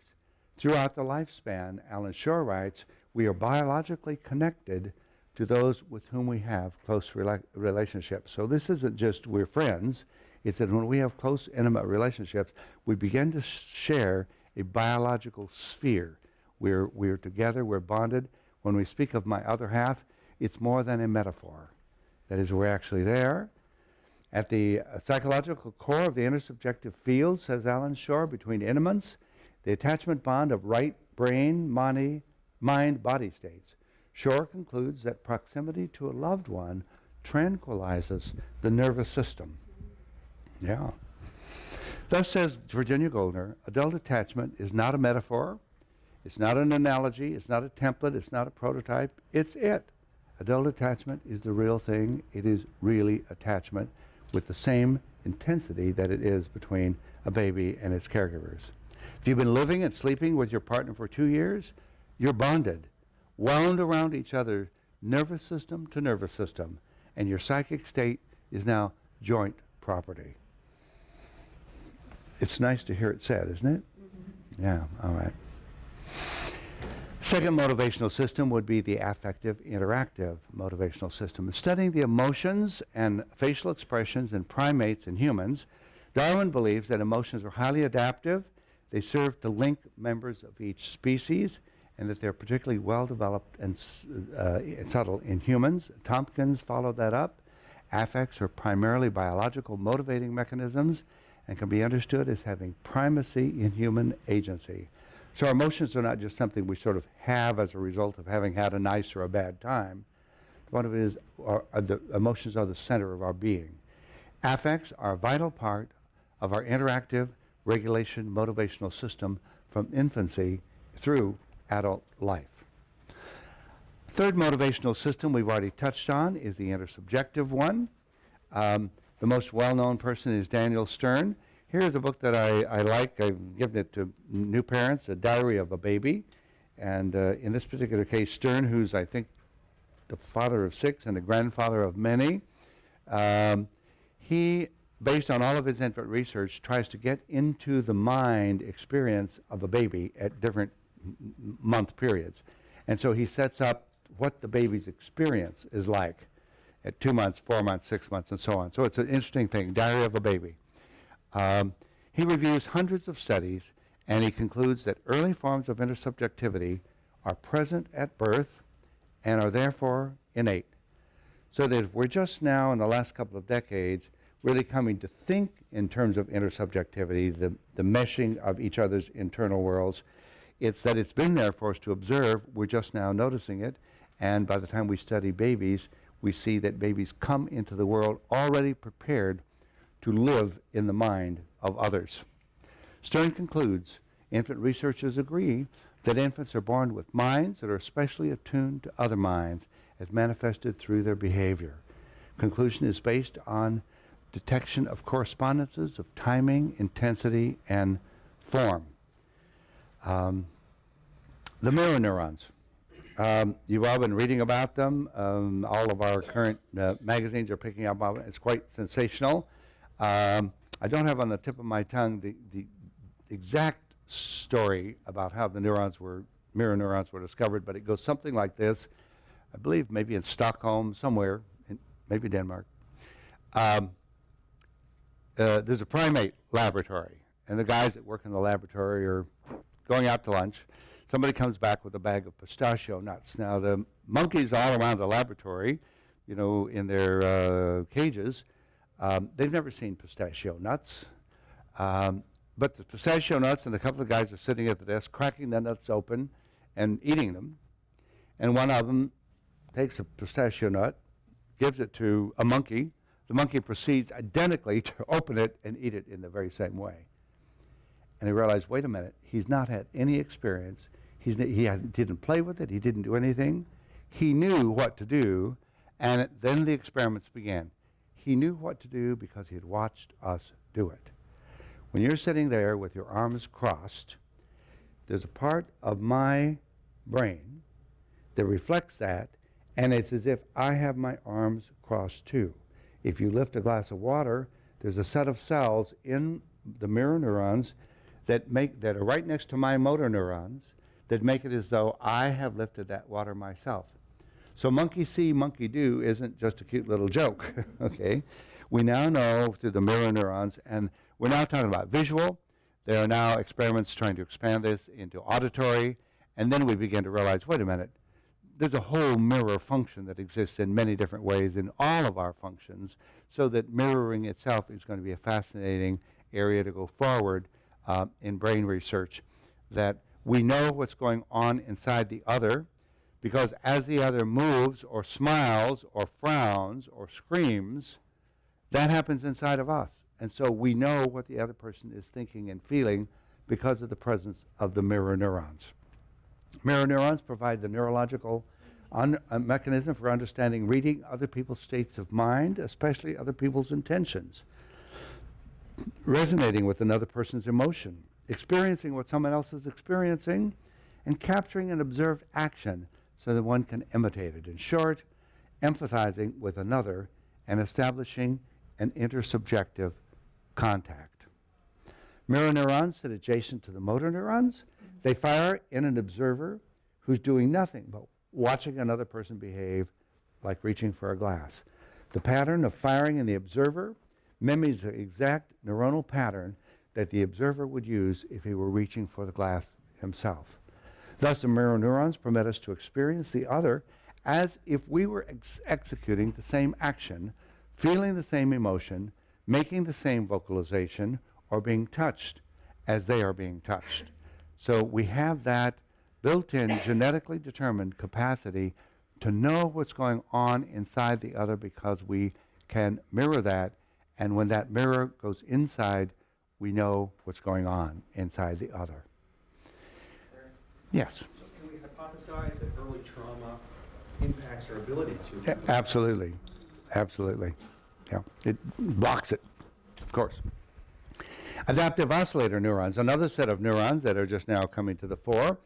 Another correlate to intersubjectivity is the discovery of these that allow us to synchronize our actions and emotions with others, as exemplified by the perfect synchrony of lovers of two kitchen companions when washing and drying dishes together. You know, you pick this one up and you go here and then you go, and before too long we're coordinating in this way. Think of how many things we do that. I was thinking of some of the bucket brigades of the old fire departments, you know, and just keeping going. The crucial implication of the oscillator neurons is that when people move synchronously or in temporal coordination, they are participating in an aspect of the other's subjective experience. They are partially living from the other person's core. So, by way of summary, developmental evidence suggests then that beginning at birth, extending throughout the lifespan, human beings are at all times enmeshed in an intersubjective matrix of emotionally intimate relations. The desire for intersubjectivity is one of the major motivations that drives our psychotherapy forward. Patients want to be known, and they want to share what it feels like to be them. This desire to be known and the ongoing regulation of intersubjective space, then, also essential features of any intimate friendship or other intimate relationship. The fourth, then, motivational system would be the mating motivational system, and we go back here to Helen Fisher. After decades of studying the web of intimacy, she says, I came to believe romantic love is a primary motivational system in the brain. In short, there is a fundamental human mating drive. Like drives, says Fisher, romantic love is focused on a specific reward, the beloved, in the same way that hunger is focused on food. And like all other drives, romantic love is a need. It's a craving. We need food. We need water. We need warmth. The lover needs the beloved. To Fisher, the triad web of love, romance, lust, and attachment, infant research, and relational psychology, neurology, now add intersubjectivity as the fourth factor in the web of love. Falling in love, then, is a special motivating state of mental organization because it pulls together so many different diverse behaviors, feelings, and thoughts into an integrated intersubjective assembly. And the fifth motivational system, the fear avoidant one, and this is the one that my book, 7 Deadly Fears, has focused on. I'm going to wait and let you guys read that when it comes out. But I know you're all wondering what those 7 fears are. All right. All right. 7 distinctly different kinds of relational fears, which all people to a greater or lesser extent have experienced in the course of growing up. And I call them 7 deadly fears. They're deadly because they constrict and stop our bodies. And when our bodies are constricted and stopped, then organ systems begin to be strained, stressed, and eventually those organ systems that are held tightly chronically for long periods of time, those become the organ systems that finally do us in because of the stress, chronic stress that's involved there. So these fears that start as early as the first months of life, or in utero even, we can have them, traumas of various kinds in the course of growing up. These fears are fears we hold in our body tissues, and we hold them through constrictions. And those constrictions then lead us to compromised longevity and health. 7 fears. The first one, earliest one, is the fear of being alone. All babies are terrified of being left alone, put out to die.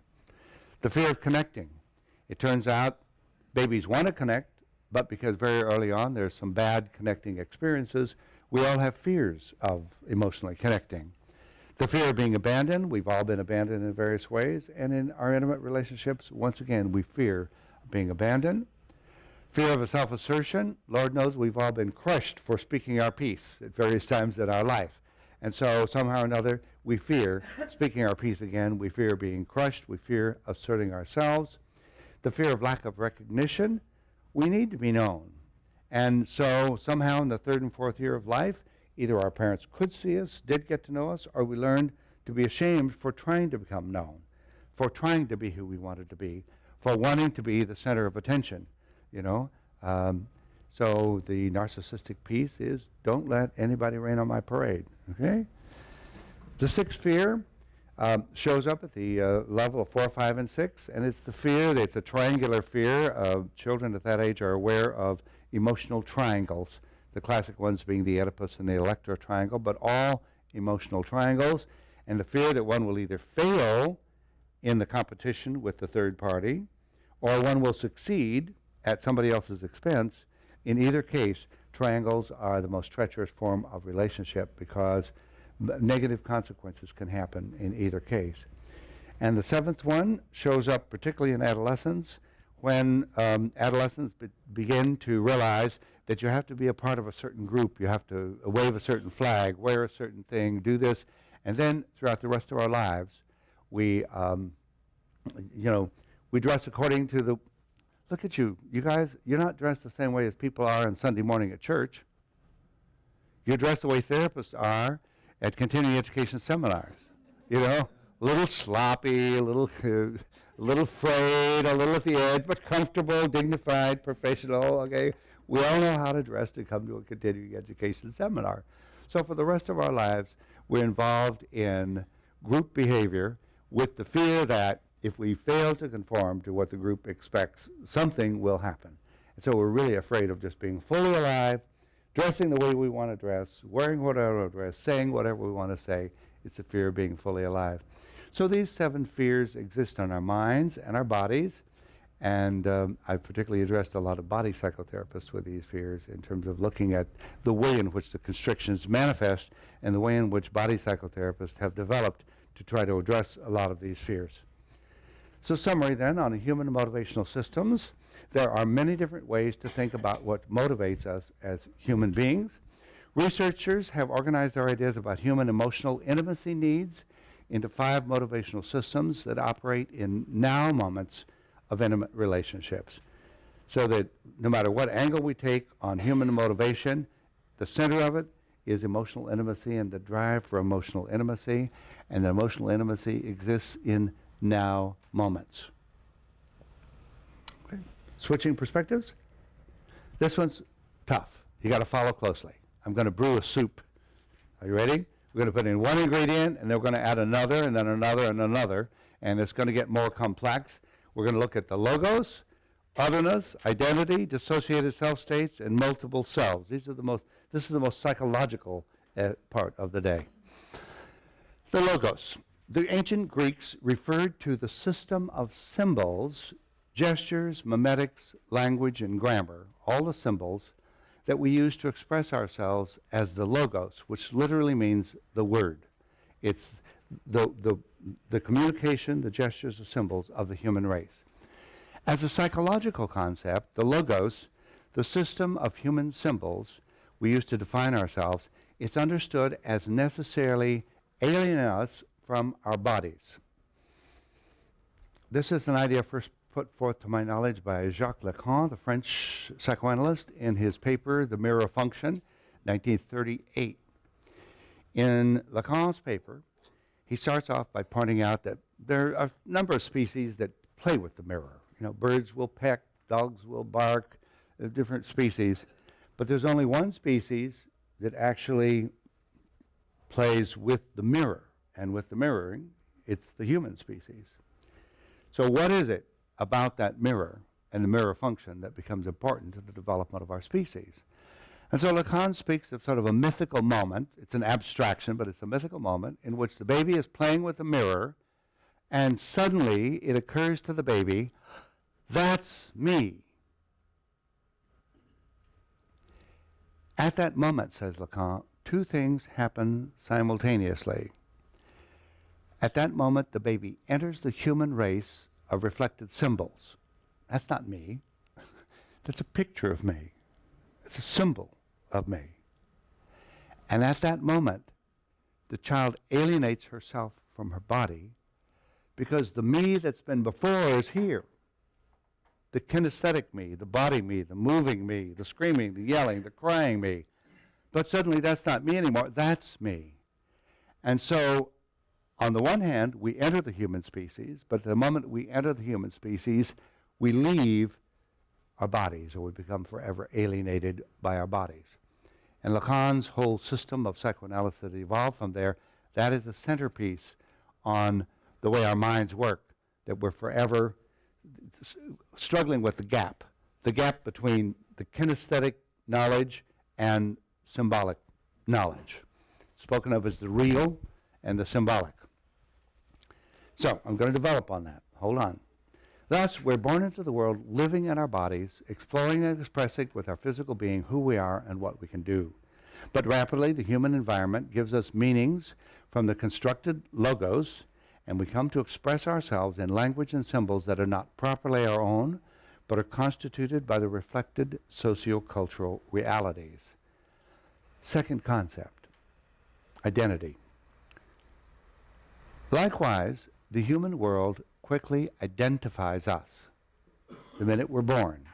A family name, then with qualities that flow from perceptions and projections of others, as well as from concepts of the logos.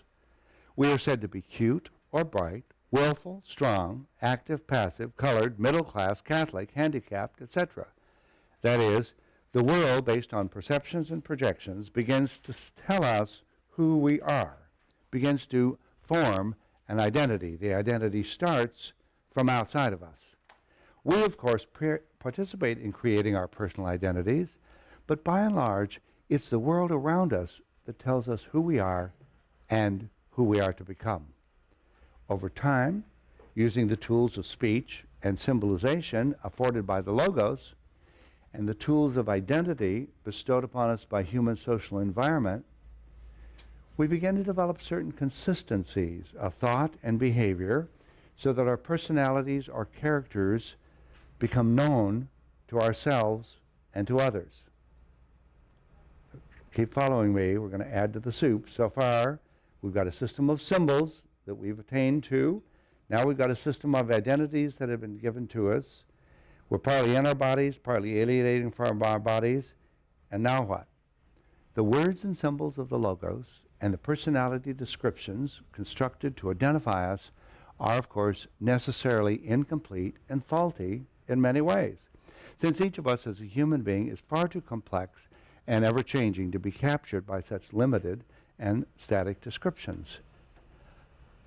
But when two people approach one another, hoping for an intimate emotional relationship, they each bring a host of socio-cultural reflected identities and self-definitions with them that tell them who they are, how they are to be with each other, and what they can reasonably expect from each other and the relationship. So we're born alienated into cultural symbols. We then take on identities that are handed to us by a variety of people, and then we come to a relating partner, a spouse, a patient, a child. And both people bring this whole load of reflected, manufactured, constructed identities to now attempt to be intimate with each other. Each relating partner has a lifetime of accumulated ideas, fantasies, images, and reflections of who they're thought to be, what each believes to be real, how life in relationships is supposed to be experienced. We all carry all those ideas within us. But in fact, we have no idea whatsoever what to expect from each present moment of encounters with our intimate relating partners. In fact, if we're open, trying to be present in a now moment, all that's gone before is not going to tell us what's going to happen next. Next ingredient, otherness. I'm going to tie these together. Otherness and dissociated selves. Furthermore, for a lifetime, we work to disown or disavow various parts of ourselves that don't fit well with our accepted versions of ourselves. We grow up thinking, well, I'm this kind of a person and this kind of a person. I'm not that kind of a person, and I'm not that kind of a person. The one that feminist theorists have been so active in being able to point out is the dissociation that young boys are forced by our culture to go through around age 2. They need to dissociate the whole softer relational part of their being, as put it away so they can become boys. Weak, passive, feminine, girls, women. And so there's all these parts that are shut out. But what the loss to the human being is the loss of whole attributes that fully belong to the body, that should belong to the self, but the culture has said we must dissociate certain ones. And so we can all think of we've had a lifetime of pushing things out of our personality that somebody said weren't right. Good girls don't do that. Good boys don't do that. And so all of these parts are what psychologists come to be called the otherness of the self. Not me. It's something other than me. These disavowed, disowned, dissociated aspects of ourselves, however, do have an inconvenient way of showing up at times when we're least expecting or wanting them. So right at the moment when we're coasting along, knowing exactly who we are, behaving exactly where we are, something happens. And there's a piece of unwanted self that appears. And then it's like, but I'm not that kind of a person. I would never do or say it, but I just did. Okay? We've all been through that. All right. The same can be said for those aspects of our partners that she or he has disavowed, that we have chosen not to notice. We've fallen in love with someone, or we've taken somebody on as a client, and in this relationship, we see them as who we want to see them. We see them the way they presented, the way we project onto them, and yet disowned and unnoticed parts of ourselves and our partners keep cropping up to confuse, perturb, or often even to frighten us. And we can begin to see the power of this when we look at intimate romantic relationships, because two partners fall in love, they idealize each other, and then suddenly things that don't belong, that I didn't want to be there, that you told me, you promised me this, and I promised you that, and all of these parts of otherness begin to appear. Psychologists speak of these unwanted, unrecognized, uncomprehended parts that feel alien or strange in ourselves and our partners as other or otherness. They're not me, they're not you, they're other than you, and they're other than me. Multiple selves. Now, to add to the psychological soup I'm brewing is the fact that we don't have simply one self, but it turns out multiple selves and multiple self states. Back in the heydays of the 90s, when we had an international epidemic of multiple personality disorder, it suddenly began to dawn on everybody, wait, we've all got multiple personalities, that the worst disorder is a unitary personality where you're just one inflexible creature all the time. We're one person on Saturday night and quite another one on Sunday morning. So we all have multiple self-states or multiple personalities. So psychologists now generally recognize that multiple dissociated self-states are the developmental norm, that we all have developed multiple frames of mind that appear at separate moments and in differing emotional and relational contexts. Some of these parts of ourselves are quite ugly, some quite crazy, many of them quite enjoyable, and many of them not very comprehensible. And so in relationships, we end up encountering some of these multiple selves, particularly the ones that we have dissociated and moved out of our lives. At any given moment in time, we're living in a certain self-state with a particular version of who we are and what we want activated in the present relational moment. Yet other unwanted aspects of ourselves keep popping up or keep clamoring to be heard. So a central dilemma then that faces all of us in intimate relationships is how to be, on the one hand, consistent, sensible, reliable, or whatever, when some unruly thought, feeling, fantasy is tugging in quite some other direction. So, I'm trying to put all this together for you. In intimate relationships, there's always this strange otherness lurking just around the corner, both in ourselves and in our partners. At times, the strangeness is experienced as elusive, mysterious, and very exciting. At other times, the strangeness may be confusing, distressing, or frightening. We use our human capacity for symbolization, the logos, not only to forge our personal identities, but to dissociate inconsistent or unwanted selves in various relational contexts so that they become experienced as otherness. Being in intimate relationships is about representing or mentalizing these strange experiences of otherness, and in doing so, creating some mutually transformative now moments. We have a set of symbols, we have a set of identities, we have a set of dissociation, multiple states. We come together, strange things happen, disillusionments, disappointments, odd rages.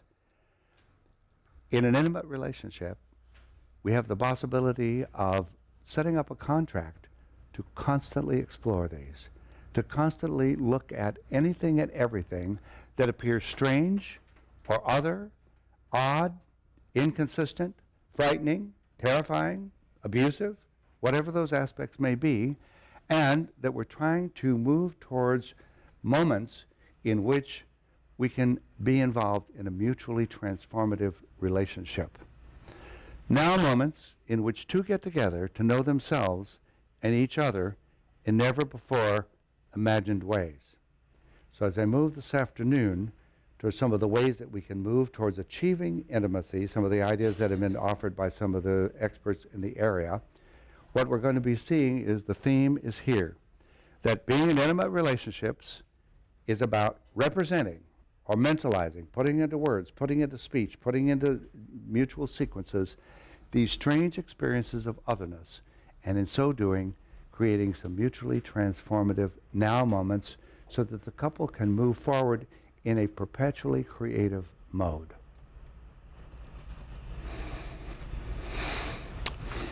Levin's perspective? I like. Yes. Do you have just a minute before you go to the Yeah, yeah. I have a couple thoughts running through my head. One, something that Beyond triggered years ago Mm-hmm.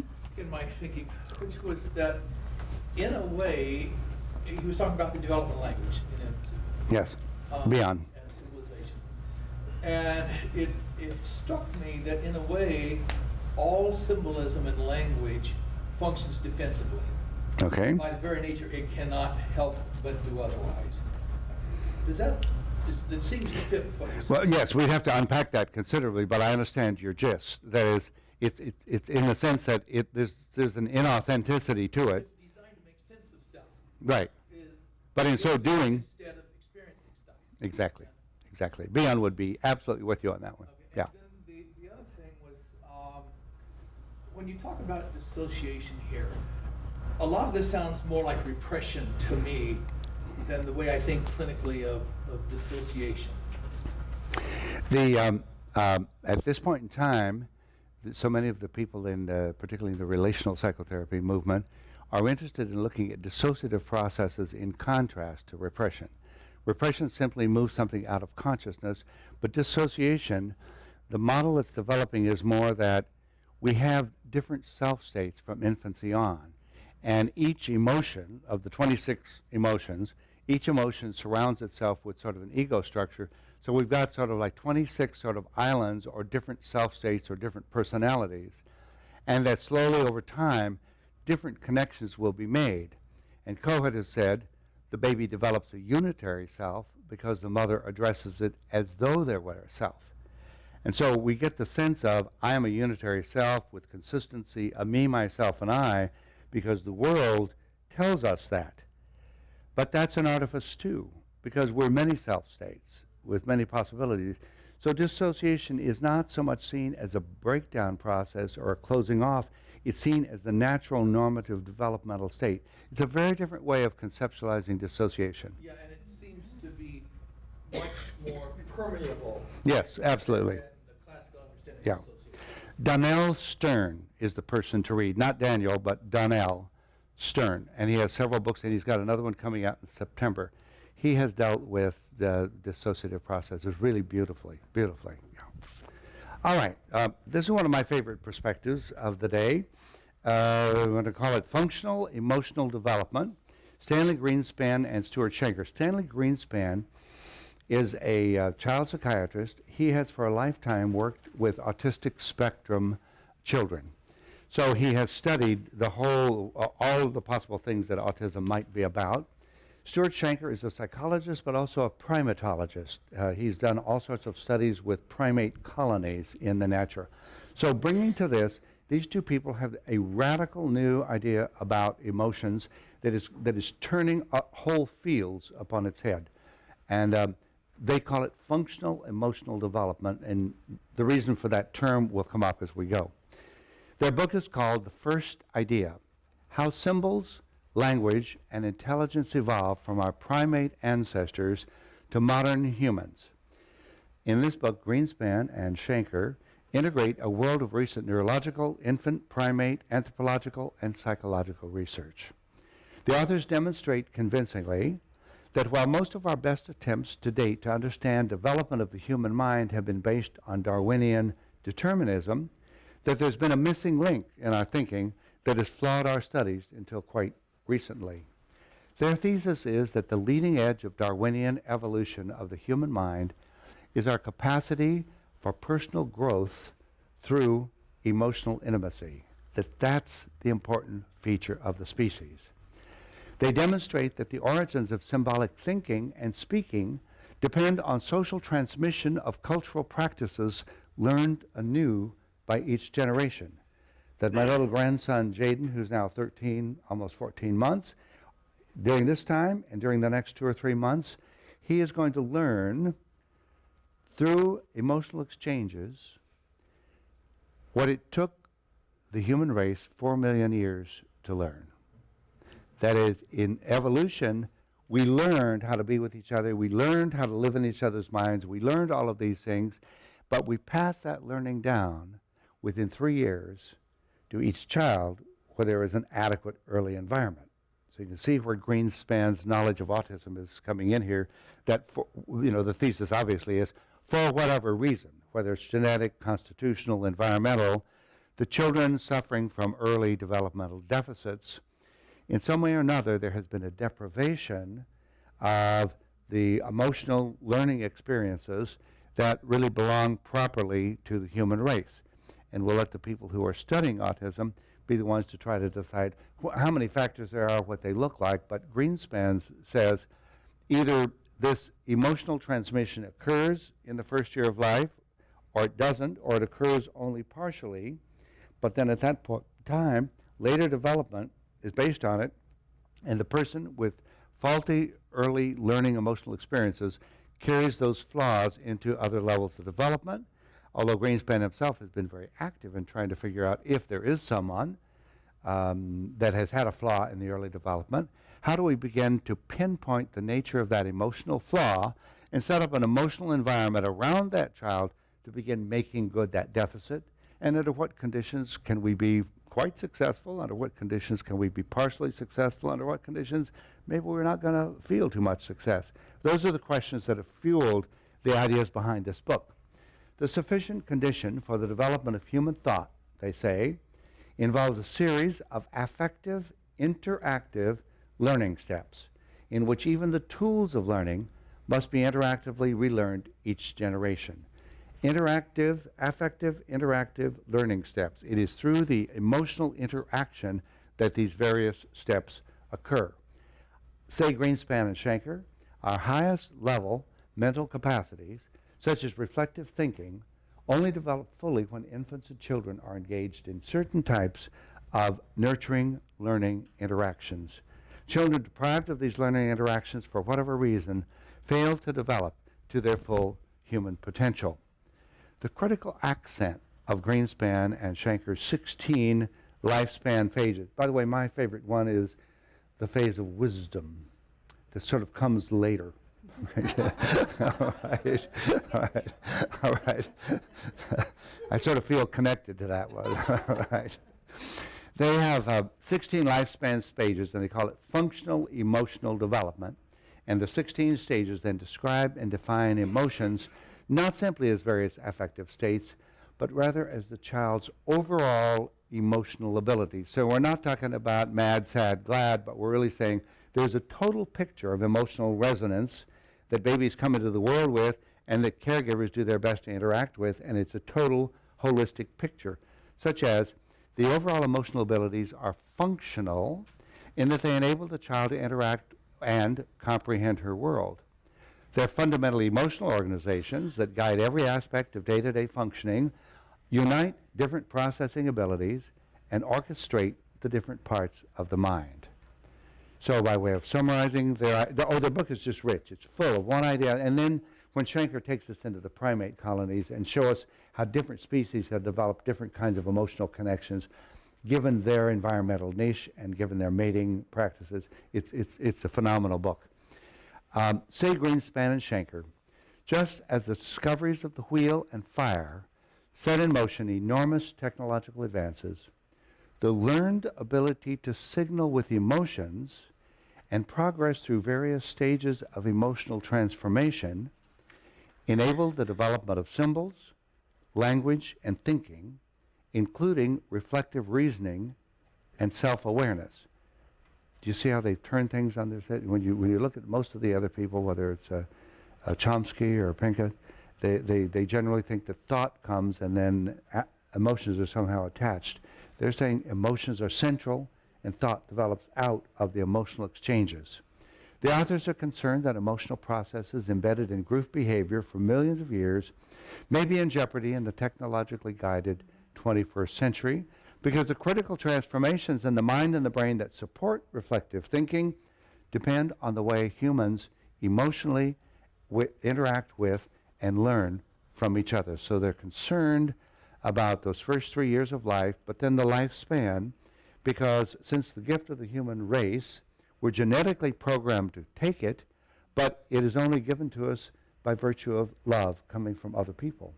And so children who are deprived of intimate experiences, deprived of the possibility of emotional interactions, they simply don't learn the lessons that constitute the gift of the human race. Greenspan and Schenker see these learned patterns as highly vulnerable and express concerns that misunderstandings regarding what's essential about human beings may well increase the vulnerability in the modern technological age. And they're echoing something that we all are concerned about. I'm often asked, well, what about all these children that are growing up on cell phones and computer games and so forth? Well, on the one hand, I don't think we need to go gloom and doom about that, because it seems like kids are relating through these things in ways we never dreamed of relating. So I'm not concerned that it's disappearing or that any of these things are in and of themselves bad. They bring to life there. But the question there is, are the emotional interactions with other human beings also a part of it? Or are the young people isolating themselves in that way? So this is a fascinating book. I highly recommend it for you. It's about a 2005 book. So, summary of this morning. In part one, 11 perspectives considering the nature of intimate human relationships are seen to be emerging from the contemporary scientific research. In part two, at the early part of the afternoon, we're going to consider 5 perspectives for maintaining intimacy in the face of its perennial tendency to fade.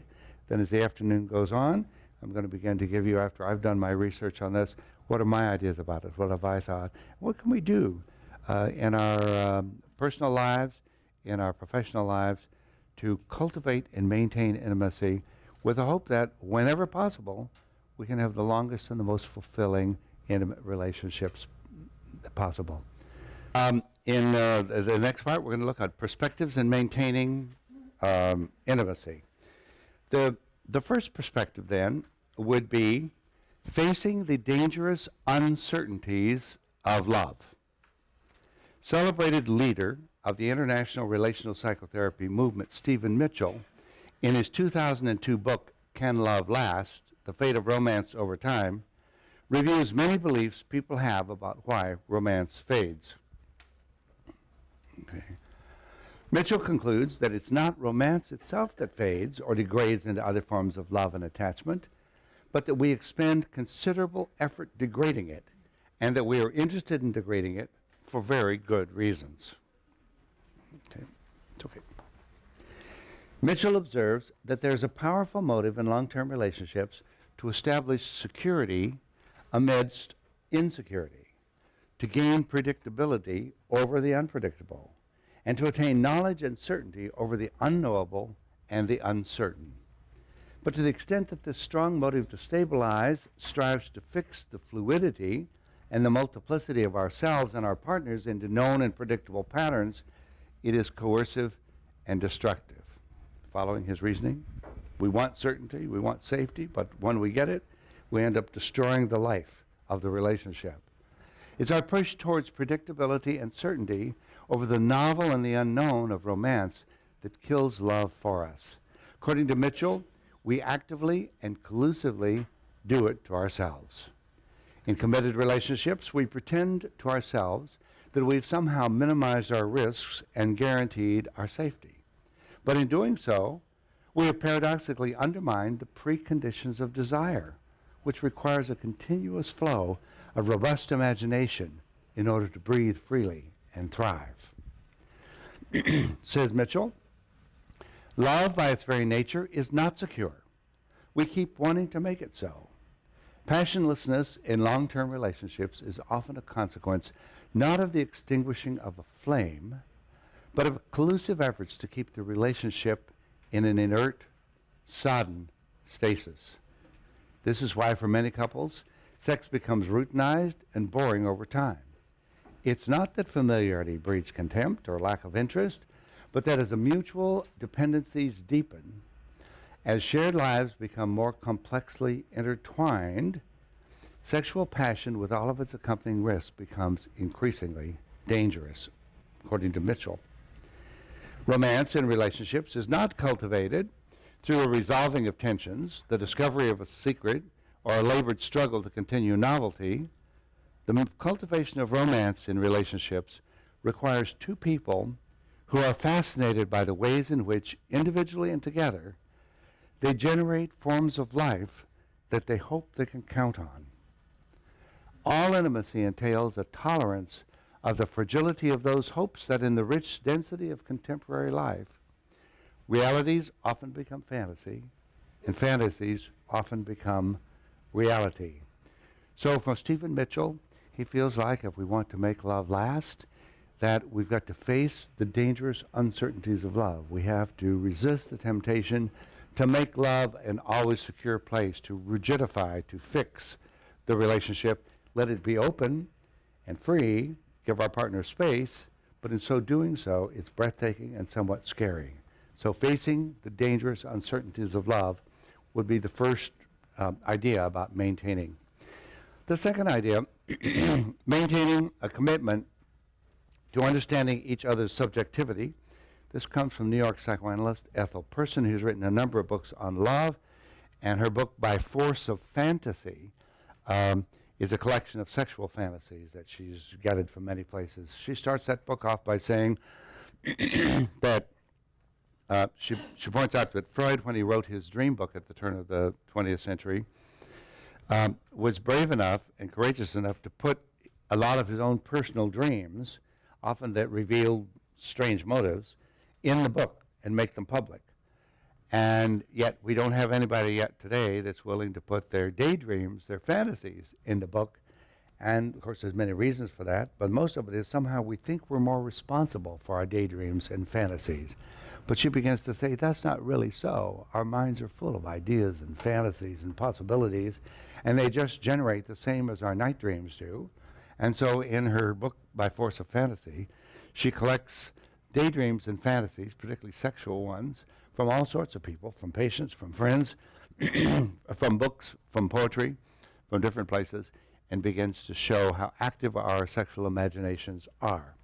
So, maintaining intimacy, according to Person, she says we must maintain a commitment to understanding each other's subjectivity.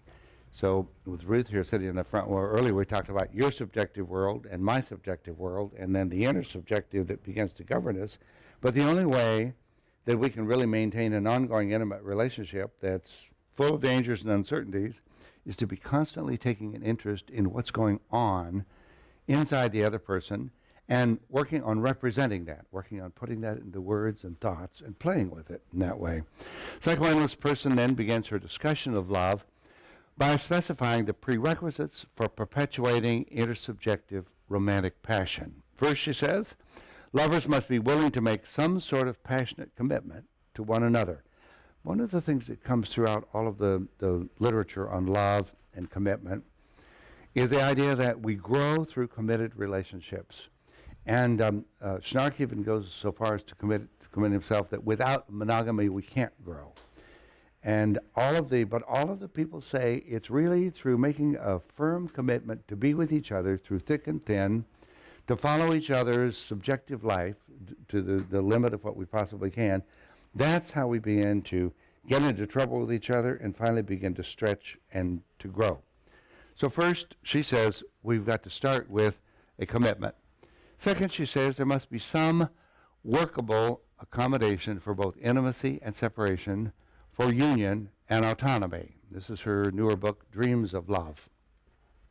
Third, lovers must find ways to counter the inevitable disillusionments so rampant in committed relationships. That is, if you're going to have a committed relationship, there's going to be idealizations, there's going to be disillusionments, and a part of the ongoing work is, let's get into those disillusionments. How disappointed are you and me because of that?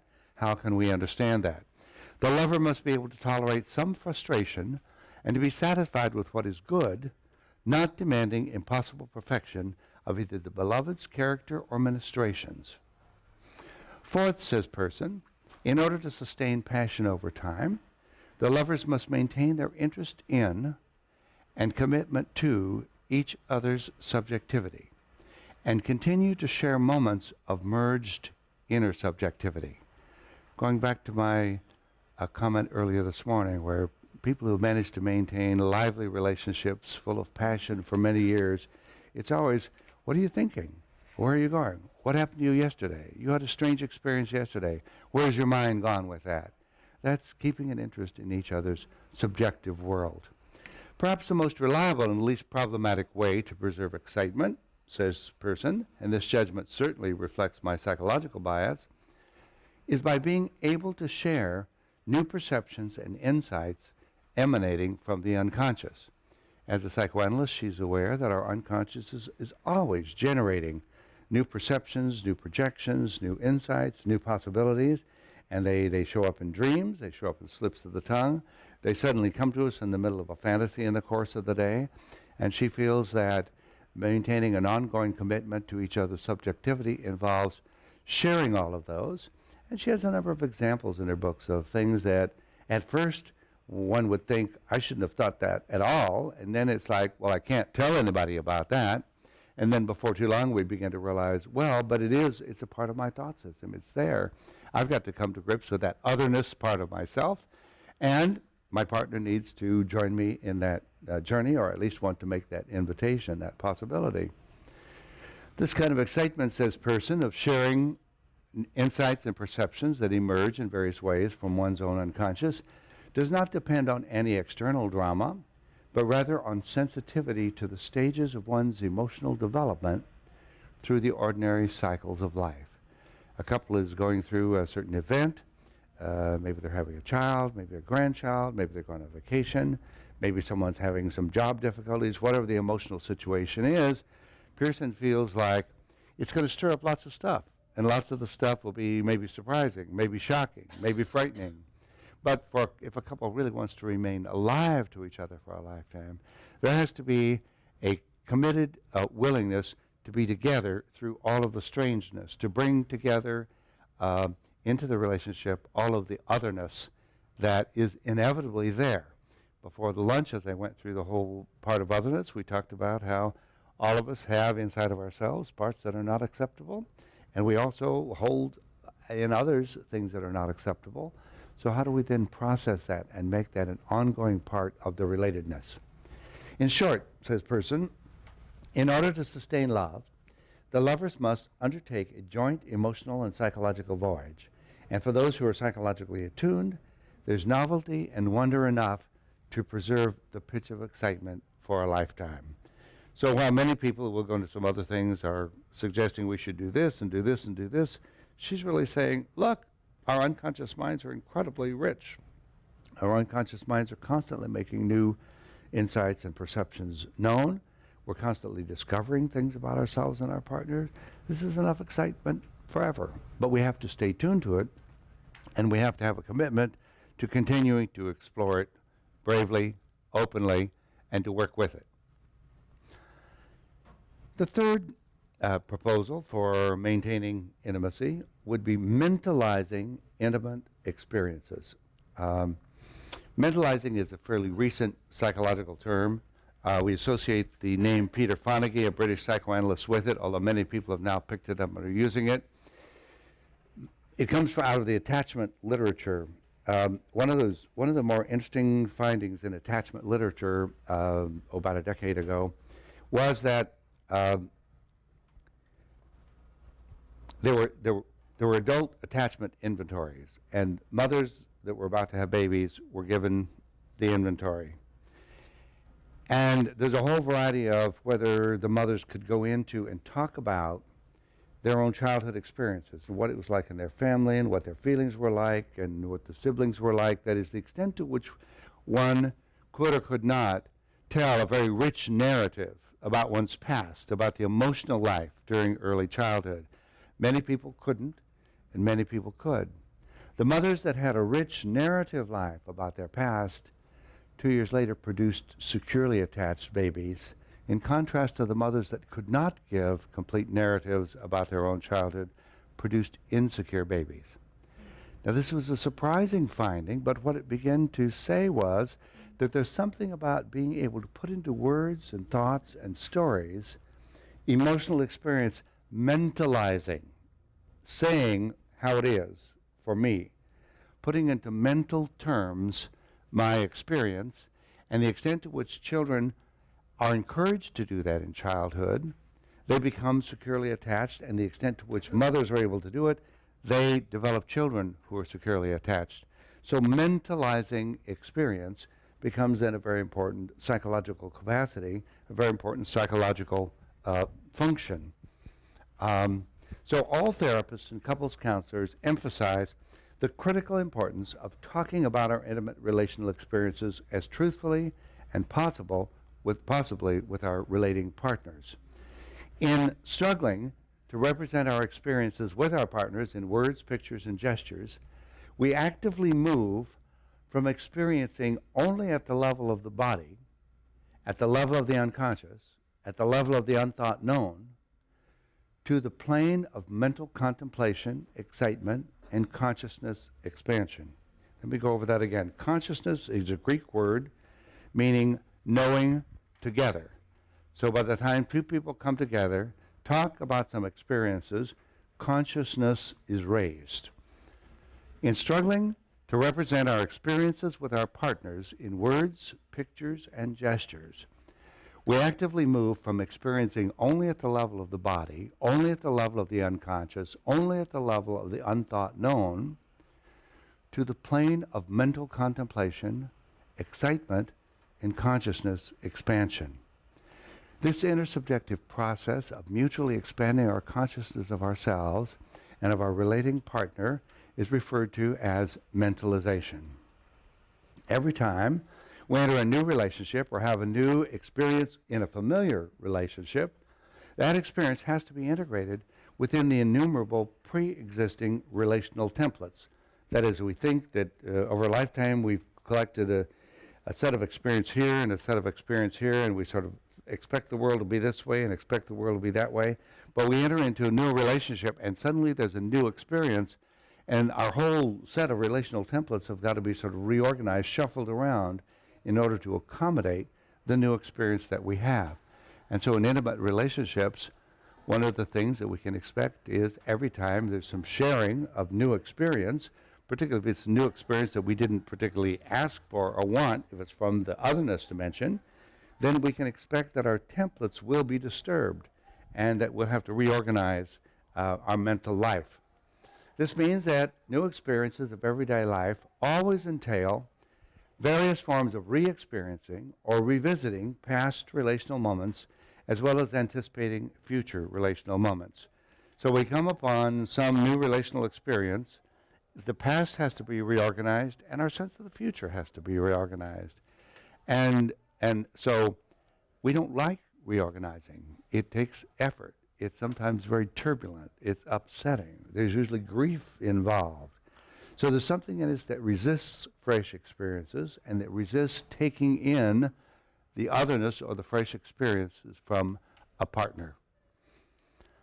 Dedicating the time with our partners to mentalize with each other whatever micro happenings we can identify and represent in words, pictures, and bodily experiences is committing ourselves to living with the richest of all possible human environments, the subjective, intersubjective matrix. So if we dare to go towards mentalizing whatever is, then we find ourselves usually disturbed, disrupted, having to reorganize our thoughts, but in so doing, we are immersing ourselves in the richest possible environment, that is the relational third. Keeping an intimate, I'm sorry?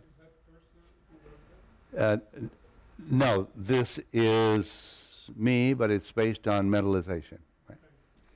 Keeping an intimate relationship alive involves a mutual willingness to undergo continuous destabilization and uncertainty by continuously examining not only our own inner worlds and those of our partners, but by continuously examining the state of our jointly constructed intersubjective worlds. So that what we're really saying is there's a certain courage in two people dedicating themselves to the process of an ongoing mentalization, ongoing trying to say, something funny is going on with me this week. I don't know exactly what it is. Rather than ignoring it, both people take a lot of interest in it. Like, well, what do you suppose it is? What's happening? What's happening at work? What's happening at home? You got that letter from your mother last week? Did that stir something up? All of these things. And so we're really talking about having a dedication to mentalizing our intimate experiences. The fourth idea comes from some couples care therapists, Gay and Kathleen Hendricks. Now, this is not Harville Hendricks and his wife. They spell out with an X. This is Gay and Kathleen Hendricks. Before I put the material together for today and the material together for the book, I realized that I had fallen behind in my study of couples work and couples therapy. So I trundled off to the internet and managed to bring about 50 couples therapy books to me, and got through them one at a time. And I'll talk about some of them, but I didn't find the couples literature per se terribly interesting because a lot of it is organized around one therapist's way of working with a couple. And I'm more interested in the deeper theoretical issues. But the Hendricks had a very interesting idea. It's not a great book, but it's a nice book, but the idea is fantastic. They've studied for decades what happens when two people give themselves over to what they call co-committed conscious loving. The Hendricks have come to believe that there's an incredible joyous excitement that emerges in freely given and freely received love. That when there's freely given and freely received love, there's an energy expansion that happens in that context. What accompanies this kind of mutually transformative love is a tremendous release of physical and mental energy that floods the entire bodies of both people, completely overwhelming them with excitement and with exhaustion. Studying couples working on opening up to new loving relationships, as well as couples working on rejuvenating sort of diminished love relationships, the Hendricks have come to believe that all people have an upper limit on how much positive excitement they can tolerate. So that we each one have a certain amount of positive excitement. When two lovers come together, the level goes up, but every one of us, because of our past history, has a certain limit that is as far as we can go. There's kind of like a governor on our levels of excitement. This upper limit is individually set early in each person's developmental history by how much excitement we were each allowed to experience in our families of childhood, and or by what sort of traumatic events we may have experienced that frightened us away from a heightened sense of excitement and joy.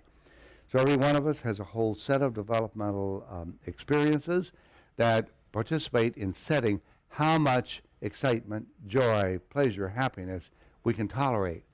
So we get with a partner, the energy level goes up, and it may be that something inside of us stops it from going any higher.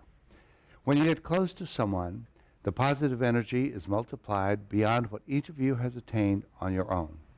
Due to our past conditioning, we all have a limit on how much positive energy we can tolerate. Go past this limit, and an alarm goes off in your unconscious mind.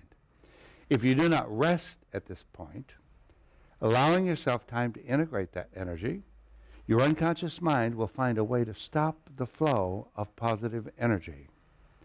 The strategies of a person's unconscious alarm system can be very primitive.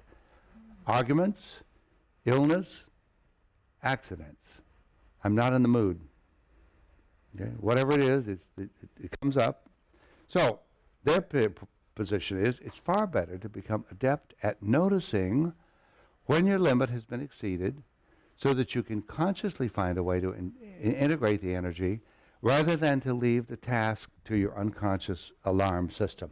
That is, we're aware that love, that intimacy, whether it's in a committed couple or whether it's in the psychotherapy consulting room, when two people are alive to each other, the energy level goes up, and rather than letting the unconscious try to determine what happens, they suggest we need to take hold of the problem consciously. It's also to your advantage to find ways of raising the limit daily so that you can tolerate more and more positive energy. So here's their idea. Let's begin by understanding the alternative to the positive-negative pulsation of have fun, crash, get close, have a fight, and so on.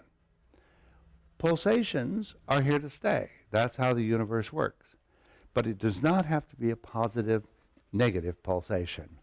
You can install a better program on your mind and body, one that consists of positive energy, rest, positive energy, rest, positive energy, rest. So the pulsation continues, But instead of letting your unconscious mess it up or destroy it or drag you down, you're watching it and you hold with the level of energy. In relationships, the new program goes like this: get close, rest at the new level. Get close, rest at the new level. So instead of bringing yourself down through an argument, an illness, an accident, you let yourself rest at the new level until it's completely integrated and two people are enjoying the new level of excitement and joy that they're feeling. To accomplish this, you'll have to be extremely vigilant in noticing how you bring yourself down. All couples therapists address in one way or another the high intensity stimulation that results from overcoming long-standing blocks to intimate relating. The blocks are, of course, defensive. We understand that. They're set up early in childhood in the sense that something once happened that the mind-body system found overstimulating, so that an automatic avoidance mechanism came to be set up that says, never go there again. So we understand that these things happen in childhood, that we set up these blocks. In an intimate love relationship, we can work towards dismantling these barriers. But since the barriers to full energetic experience are mostly unconscious, it takes time and relationship work to begin noticing them and figuring out ways of releasing them. So that's the Hendricks and their idea on raising the energetic level, doing it very slowly. I've done a lot of work with body psychotherapists, particularly bioenergetic therapists. And one of the things that all of the gurus in that field are aware of is that our bodies hold energy in constricted forms. And so, for example, most of you know the work of Al Lowen. All of his exercises and all of the bioenergetic exercises are designed to stretch the body in certain ways that seem to be constricted. And as the body stretches, incredible amounts of energy, and those incredible amounts of energy begin to show up in images, fantasies, fears, and so forth, and then to begin working with those. So we're talking about a process very much like that, being aware that the restrictions that we have from childhood that limit how much excitement we can experience need to be dismantled, and we can do that in relationship with a partner. We can work on dismantling it. The fifth one, tricking the human brain. Are you ready? This is Helen Fisher again. Human nature that we're now part of transcends the biology of our brains. We have that from Simone de Beauvoir, the idea that we're not simply biological beings anymore. We're not simply Homo sapien in a biological sense, that by the time we've constructed culture, and culture acts back upon us, and we have the millions of years of socialization and social construction, our nature has changed. And over the 400,000 years of our forebrain, our nature has actually been incorporated in the biology of our body. So human nature that we're now part of transcends the biology of our brain. Evolutionists now believe that the size and complexity of the human neocortex is not the result of learning to use tools or to hunt, which was the original idea. I mean, if we have, the original idea was we have a brain that nobody else has, we have thumbs and we use tools and talk, that must be what this is for. We now have a sense that it's far more complex than that. Rather, our new brain supports the cognitive, emotional, and imaginative capacities necessary for us to construct subjective worlds that can be emotionally and intersubjectively shared in the transcendent worlds of human culture, social relationships, and evolving technologies. That is, our new brain is actively supporting a whole new level of human experience. But the state of affairs runs the risk of putting the biological part of our nature into immediate conflict with the transcendent intersubjective part of our nature that's ruled by culture. That is, the biological evolution of our brains and our neurological systems derived from millions of years of mammals and primates struggling to adapt themselves to the demands of a physical and to a limited extent social world. But the moment the human logos, our system of symbols and language, is created, and an intersubjectivity demanding culture appears, our brains are being asked to adapt to mimetic worlds they did not evolve from and have no immediately clear way of responding to. So our biology took on a certain evolution, and then at some point, because of language and culture, whole new demands were made on our biology. Our forebrain has organized itself to begin to deal with those. And mimicry and memetics are going to be the central word here. Now, I want to go on a little bit of a sidebar about memetics. It's worth Googling memetics or memes. Memes are parallel to genes, memetics, genetics. Over the last 2 decades, we've had an astounding set of studies done in the area of memetics. Now, ever since genes were understood decades ago, there's been this idea, well, but culture passes down things too, just like the genes. A meme is anything that can be imitated. A gesture, a hand movement, a thought, a word, anything that can be imitated takes on the quality of a replicator. Now, the person who's written the most eloquently about this, although Dennett has introduced it, the biologist Dennett, is Susan Blackmore from Bristol, England. And the title of her book that's eminently readable and wonderful to read is called The Meme Machine. She goes and searches the history of the world for all of the ways in which memetics have played an important part in the generation of human culture and human nature. Our position is that for 100 million years, genes were the only replicator, and through the replication and through natural selection, the genes became more and more and more complex. But just because they've dominated the replication barrel for 100 million years doesn't mean they have an exclusive right for all time.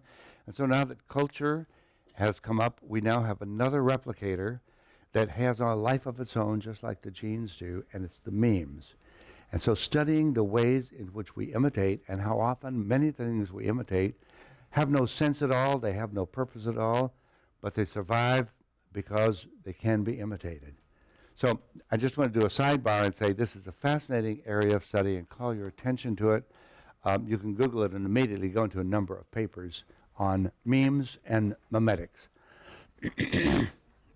Our ballooning neocortex is clearly our evolving brain's best effort to give us adaptive capacities to deal with the expanding worlds created by the demands of human emotional and cognitive intersubjectivity.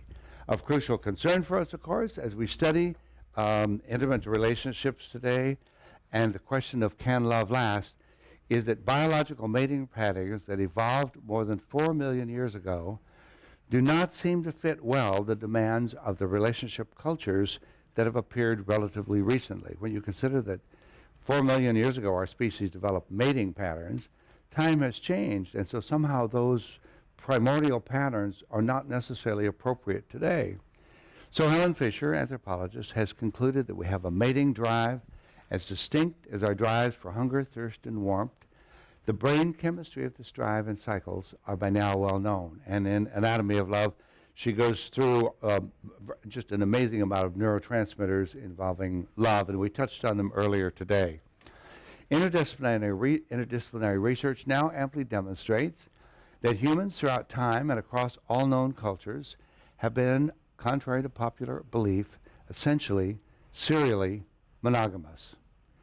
During infatuation, the brain becomes revved up on natural stimulants, on levels of PEA or other amphetamine-like substances. But the brain can't endlessly maintain this heightened state. So as infatuation wanes and attachment grows, the opiate system begins to take over, giving partners a sense of safety, stability, and tranquility. Neurotransmitters oxytocin and vasopressin prolong the attachment sense, but attachment also dulls, and it's replaced in about 4 years by indifference, restlessness that slowly eats into love and leads to philandering, separation, or divorce. This decline of romantic love, says Fisher, is undoubtedly evolution's doing. Intense romantic passion consumes enormous amount of time and energy. It would be decidedly disruptive to one's peace of mind and daily activities, including rearing of children, to spend years obsessively doting over a lover. So she's saying evolution has undoubtedly made these neurotransmitters operate in this way. Instead, this brain circuitry evolved primarily for one purpose: to drive our forebears to seek and to find special mating partners, then copulate exclusively with him or her until conception was assured. At that point, ancestral couples needed to stop focusing on each other and start building a safe social world where they could rear their precious child together. Nature gave us passion, then she gave us peace, until we fall in love again. How's that? Helen Fisher. Fisher believes that if we want to make love last, we have to know the cycles of the mating drive, and we have to know the basic chemistry involved, and then she says we have to trick our brains into enjoying longer relationships. Okay? So we're going to learn to trick our brains. So here's some of her ideas. First, she raises the question, how do you ignite mad romantic passion in another? And she says, do novel things together. And she cites a lot of research on couples that are always doing new and exciting things together, have more passion in their relationships, and their relationships tend to last longer. Laboratory experiments have confirmed that exciting experiences can enhance feelings of attraction. Several studies show that couples who do exciting things together feel more satisfaction in their relationships. Next, Fisher believes that frequent intentional sex is an important trick. Sex can spark romantic ardor. Sex is good for you if you're with someone that you're fond of, the time is right, and you enjoy this form of exercise and self-expression. Stroking and massaging trigger the production of oxytocin and endorphins, brain chemicals that can relax and produce feelings of excitement. Sex is not only good for relaxation, muscle tone, and giving and receiving pleasure, it's often associated with elevated levels of testosterone in both sexes. Testosterone can promote the production of dopamine, the liquor that fuels romance. So Fisher is saying frequent intentional sex builds on itself, builds passion, and increases intimacy. I guess that seems to me to be a very important point because most of us here work with individuals or couples where for various reasons love is either on the wane or is waning. And of course this is now a very popular television topic these days. We haven't had sex for a month or 6 months or 23 years or whatever.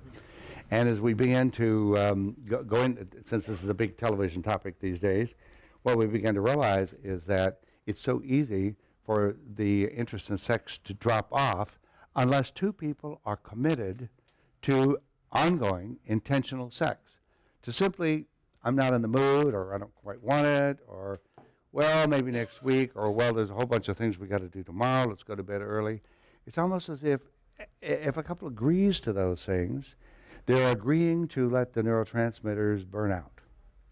And if we don't want the neurotransmitters to burn out, if we want to keep them alive, stimulated, producing, reproducing, then Helen Fisher, and actually many others, but I like the way she said it, it's frequent intentional sex breeds more romantic attunement. Fisher says other ways of tricking the brain abound that appear in many professional advice. Commit yourself, listen actively to your partner, ask questions, give answers, appreciate, stay attractive, keep growing intellectually, include her, give him privacy, be honest and trustworthy, tell your mate what you need, accept his or her shortcomings, mind your manners, exercise your sense of humor, respect him, respect her, compromise, argue constructively, never threaten to depart. Couples counselors are unanimous in that in order to grow and in order to work on the relationship, there has to be a commitment. And if people begin throwing around, well, I'm going to get a divorce, it undermines the attachment, it undermines the commitment, and then at that point in time, it makes it almost impossible to continue to to work on the relationship. So the importance of a monogamous commitment or a monogamy that works without the threat of ending it. Relationships may need to end, and it may be that two people need to talk about what their toleration for what's going on, how far it's going to last. If we can't find a way to do this, perhaps we'll have to separate. That's different than hurling, you do that one more time, I'm going to divorce you. So all couples counselors are pretty much in agreement on this. Forget the past. Whatever happened in the past, it's up to, let that go. Let's stay here and plan the future. Say no to adultery. Don't assume the relationship will last forever. Build it a day at a time and never give up. This is Helen Fisher saying these are ways that we can hope to trick the human brain into overriding the millions of years evolutionary cycle and the mating drive that is essentially serially monogamous. These and many other wise habits can sustain feelings of long-term attachment, but none is likely to elevate levels of dopamine or to maintain romantic passion. Other tactics, however, can keep this flame burning. One, for example, she suggests, she's got a lot of them in her book, that's why it's a good book. One of them is when reward is delayed in coming, appetites increase. So that the tardy delivery prolongs the activity of the dopamine cells, speeding more of this natural stimulant to the reward centers of the brain. So take your time. I was showing this to a group and said, would you say that to men real loud? Although men appreciate privacy and autonomy, perhaps in general, she says, more than women, both sexes' space is probably helps sustain romantic passion. And that fits with what we talked about this morning, the oneness and the separateness, the coming together, merging, being together, and then giving each other space. Given what we know of love, surely it would also be a wise thing to engage in what therapists call dating time. And I think at this point in our cultural history, I think dating time in one form or another is just essential for any couple. As psychotherapists, we know something about continuity of relating. We know that when we're seeing somebody every Tuesday at 4 o'clock, or Tuesday and Thursday at 4 o'clock and 6 o'clock, we know that both people have in their mind what's going on in the relationship, and they're thinking what happened last week, and they're thinking towards, I've got something to say about that next week, or I'm going to ask about that. And so the fact that there are regular committed times to meet sets up a continuity that fuels the representational process, that fuels the process of intimacy. So particularly young couples with children, families, but later when we've got work commitments and professional commitments and so forth, it's so easy to just let the week slide by and to not get around to this and not have sex and not do that. And the people that are saying if we want long-term relationships, we can't get sloppy that way. We have to be aware that continuity of relating is everything, and we have to have either just sort of automatically the way we set up our lives or deliberately, because things otherwise interfere, definite date times, definite times where we're sitting, looking into each other's eyes, saying, what's up with you lately? What are you thinking? What are you feeling? Last week you said such and such. I thought about that. What exactly did you mean by that? Okay, the same thing we do in psychotherapy. The best intimacy in the world these days happens in psychotherapy rooms. I don't have to tell you. Okay, it's like we have a laboratory for learning how to promote intimacy. The question is, how can we take what we know in that setting and move it into other settings, particularly the romantic setting? Another thing is to develop an array of common interests and make a point of doing novel and exciting things together.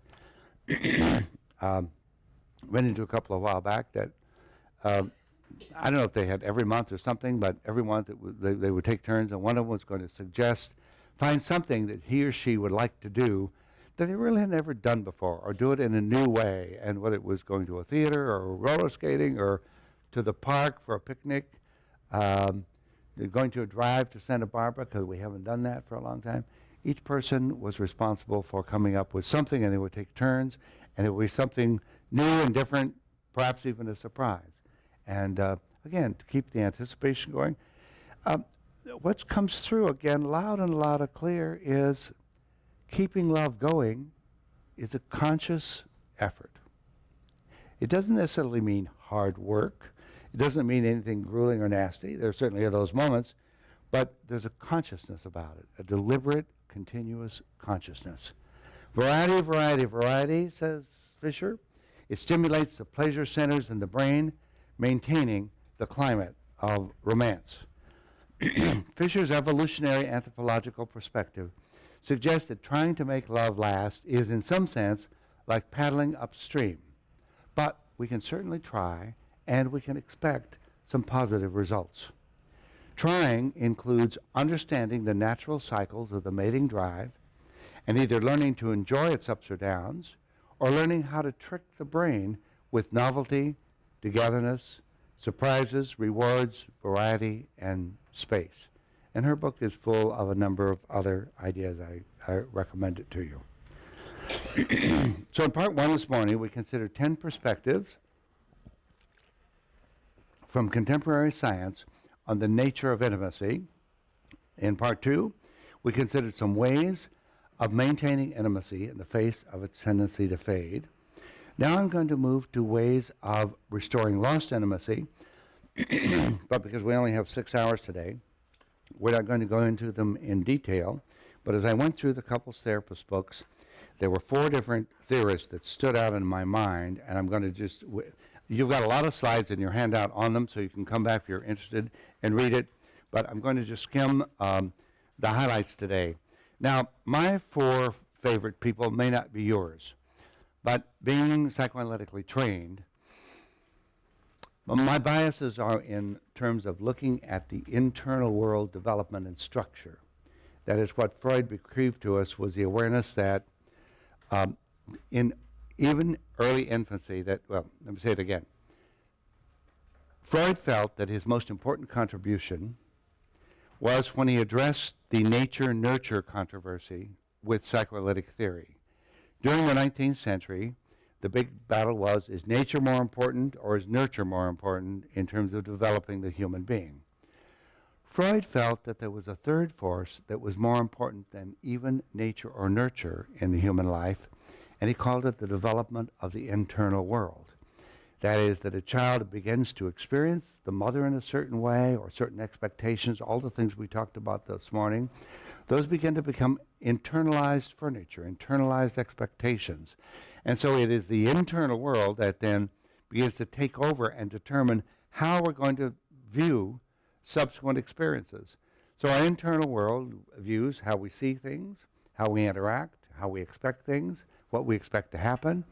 And so while systems theorists, for example, have contributed a great deal to couples' work, they don't always consider the deep internal world aspect. So my 4 nominees for the best couples therapists that are here today, they're not psychoanalysts, nor I don't think any of them have psychoanalytic training per se, but they all have an appreciation of the world of internal objects, the world of internal representations, and that governs the way that they think about this process. So here's some perspectives on the restoration. Countless self-help books promise advice on how to fix troubled relationships. But couples therapist Harriet Lerner says, what we're truly in need of is not techniques for fixing things, but we need some solid theory about what relationships are about and why it's so difficult for 2 people to live intimately connected with one another, and how relationship systems operate under stress. So she says, there's all kinds of ideas about what you're supposed to do, but those don't necessarily help us. What we need is some understanding, and hopefully we're getting it today, some understanding of what are the dimensions underlying intimate relationships. Even the best how-to advice will at best yield short-lived results unless we struggle to understand the underlying theory or principles of relationships, says Lerner. The fact is, there are no techniques to make intimacy happen. So there's 4 different perspectives. I'm going to go over them briefly. One is emotionally focused engagement, and the theorist here is Susan Johnson. This is based on attachment theory, and I'll give you just a little on that. Then Harriet Lerner and her dance of connection and disconnection, Harville Hendricks and imago relationships, and David Schnark, that we've already briefly talked about, the sexual crucible. So I'm going to give you just a touch on it to kind of whet your interest and hope that you go to the slides later and also the books that they've written are all present in your slides. Based on attachment research that began in the 1950s by psychoanalyst John Bowlby, Susan Johnson understands intimacy in terms of what she calls emotionally focused engagements. Bowlby demonstrates that all mammals are born immature, and biological mechanisms exist in both parents and offsprings to ensure ongoing physical and mental attachment until the progeny is mature enough to survive on its own, and so the way that works is unique to each species. The neurotransmitters, oxytocin and vasopressin, operate in members of different species to stimulate whatever attachment behaviors are necessary to ensure survival of the young. Susan Johnson and Valerie Whiffen, in their book, speak of emotionally focused engagement as a route to dealing with attachment issues that come up in intimate relationships. So there's just a few points that they make. First, attachment theory tells us the most significant relationships will be about the security of the bond between the partners, about their struggle to define the relationship as a safe haven and a secure base. Isolation, separation, and discontentment from an attachment figure is inherently traumatizing. They're saying we're just wired this way. Distressed partners who are emotionally disconnected tend to become immersed in fear and insecurity and to adopt stances of fight, flight, or freeze that characterize the responses to traumatic stress. Attachment theory depathologizes dependency. Dependency is healthy. We need one another. The more effectively dependent a person can be effectively dependent, the more confidently separate and autonomous she or he can be. Fourth, from an attachment perspective, the patterns of distress in couple relationships are quite finite and predictable and reflect the process of separation distress. Bowlby then points out, in the picture of separation distress, naturally proceeds through angry protest, clinging and seeking, depression and despair, and finally detachment from the relationship. And so when Johnson takes hold of it, she goes back to these basic attachment dimensions, and she bases her therapy around looking at the way each partner experiences the safety and the dangers, and then working with people to move towards expressing their attachment needs, their dependency needs, and allowing themselves to be vulnerable and becoming more vulnerable, creating moments of softening, she calls them. And these moments of softening, two people have opportunities to get to know each other in ways that they never knew before. So her books are full of rich clinical examples, and they're clinical examples in which there's some sort of a harangue going on, and then suddenly somebody says, well, but I really do need you, and when you do that, it scares me, and I'm afraid you're going to leave me. And the other person says, what? You thought that? And then suddenly there's a softening and a new rapport. So emotionally focused engagement is a couples therapy system based on understanding attachment theory. So I'm going to move on. Let me do the summary on Susan Johnson. Emotionally focused therapy developed by Susan Johnson and her colleague uses John Bowlby's attachment theory to work with couples and families by encouraging individuals to discover and communicate their attachment needs and fear. Emotionally focused therapy seeks to promote softenings in destructive cycles that have developed in the interactions of the relationships. Further, emotionally focused therapy seeks to encourage the development of new and more rewarding patterns of interaction based upon the attachment needs. Johnson's approach offers a vitalizing perspective on the restoration of lost intimacy from the standpoint of attachment theory. The process of defining one's dependency needs, communicating them in a vulnerable way to our relating partners, serves to break the destructive cycles that have developed in the interactions of the relationship. Softenings encourage the development of new, more rewarding patterns of interaction based on the attachment needs and the fears of the individuals involved. So I know that you'll forgive me because of time that I can only say a few things about Susan Johnson, but I highly recommend that you make contact with her work. The second perspective is Harriet Lerner. She's given us a dozen or more books, and they all have dance in the title. The one that's the most famous one is the dance of intimacy. There's the dance of anger, a series of them. And in her books, she's always looking at the way two people dance. Lerner's expertise has been looking at the way two people in a relationship construct connecting and disconnecting dances around intimacy, deception, anger, and fear. Each person enters an intimacy dance with a set of templates based on past relationships. That is, you and I start a dance. You've got your templates about how the dance should be done. I've got my templates about how the dance should be done, and we start dancing. However, each person struggles between learning how his partner dances and attempting to teach or coerce the partner into dancing his or her way. So we have, you're not doing it right, you need to be doing it my way. The worst dances emerge, of course, when partners collude to maintain patterns from the past that limit excitement and life in the present relationship. That is, we learn dances in the past that serve to limit who we were from our family of origins, and then in a new relationship, we try to make our partners do the same stupid dance. And if we're successful and powerful and mean, we succeed, and then we get terrible relationships. All right? Lerner's work highlights the process of the interaction itself and how each person can take responsibility for the connections and disconnections in the dance of intimacy. How each person can take responsibility for the connections and disconnections in the dance of intimacy. I was listening to a CD of hers that is available through Amazon. I don't remember the title of it, but it's an interview with her. And whoever's interviewing her does a very skilled job of just getting her to talk about the connection and disconnection. But her theme is, no progress will be made in the relationship until I stop focusing on how badly you dance and notice how I'm dancing. Again and again and again. So in the middle of this interview, she suddenly starts talking about her husband. I forget his name right now. And she tells this very personal anecdote how a while back he's sort of this way and she's sort of this way. And she was getting more and more irritated and frustrated with him, and he just couldn't do it right, and he couldn't come around.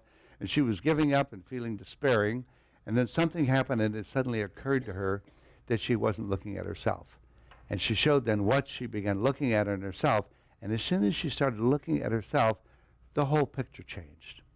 And all of her books are full of illustrations like that, where only change in relationships, getting relationships better, only comes from examining how we're experiencing the relationship, and we have to do it unilaterally. We can't change the other person, and the relationship doesn't change based upon our paying attention to the other person. It's our paying attention to ourselves. Central theme then, let's see. I want to go then to her summary slide on this. These are some of her ideas about how to go. They're really wonderful. Achieving voice. She's very clear that she writes to women, although her books appeal to men as well, but she feels that women have not had a voice in relationships and that women need courage. And so the feminist strength comes through in all of her work. Harriet Lerner's work then, by way of summary, on the development and restoration of intimacy hinges on people's willingness to take responsibility for their own participation in the relationship dance. The dance of intimacy, of connection and disconnection, most often fades in the face of fear, shame, and anxiety. We've all been raised with fear, shame, and anxiety from our childhood origins. And at some point, just when we're starting to do this dance well, that fear, shame, and anxiety begin to interfere. And what she says, what is required in intimacy is courage, voice, and authenticity. Harriet Lerner. The third person I'd like to talk about briefly is Harville Hendrix. My guess is you've all read Getting the Love You Want. If you haven't, you're remiss. It's a fabulous book. It's a 1988 book, and he's continued to publish other things. And the key concept, his language to describe what he does, is imago. And you can Google imago because there's a national network of therapists and seminars and so forth on imago therapy. It's a Latin word for image. Hendrix demonstrates in his extensive work with couples how experiences with early intimate caregivers, as well as later socialization experiences, how they become internalized, taken inside, and organized unconsciously in our mind-body in the form of what would be the perfect partner, an unconscious imago of what we need to complete ourselves. It always, when I'm reading him, I always feel slightly surprised. What we need to complete ourselves is implicit in our idea of our image of the ideal partner. Okay? So it's not that we need that part. That's what's missing in us. Consciously, we think we choose a partner based on a sensible checklist of good and bad qualities that would provide a good fit for us. But unconsciously, we're searching for something entirely differently. Under the sway of the powerful neurotransmitters when we fall in love, we idealize the good qualities of the beloved and we deny the bad. Only when the two have entered into a commitment to be partners does the idealization and the denial cease and the unconscious agenda begin to assert itself. What we call the chemistry of love is our unconscious need to select someone emotionally similar to those who failed us or traumatized us in childhood. In short, Freud's compulsion to repeat trauma with the hope of mastery. So our unconscious agenda is to find the wicked parent that ruined us or traumatized us or abused us. That's very different than our conscious agenda. But childhood is over. We cannot run back to our parents to get what we missed. So we do the next best thing. We set up a relationship that recapitulates in its vital aspects the complex, idiosyncratic pattern of our wounding and our loss. The tool that our unconscious uses to perform this feat is the imago. We form an imago, an image, a picture of the parent that we have to try to correct, or cure. Now, his theories are very complex. We can't possibly go through those. We need an imago partner in order to grow and heal, says Hendricks, heal from the wounds of our childhood. The issues of the self paradoxically require relationship for resolution. The partner itself is a process by which we attempt to reclaim what is missing. We're creatures of nature with the evolutionary program of our species encoded in our genes. So then he goes through the whole developmental thing. We are initially, we are programmed to remain attached, but of course all kinds of things, we have all kinds of unmet needs. And so then all of us to one degree or another are nursing childhood wounds, coping the best we can with the world and our relationships, using a feeble set of defenses born in childhood. When we fall in love, we believe we found the bliss we were born with. Suddenly we see life in technicolor. We nibble each other's ears and tell each other everything. Our limitations and rigidities melt away. We're sexier, smarter, funnier, more giving. We decide that we can't live without our beloved, for now we feel ourselves whole. We feel like ourselves. Finally, we feel safe and breathe a sigh of relieved deliverance. It looks as if everything is going to turn out right after all.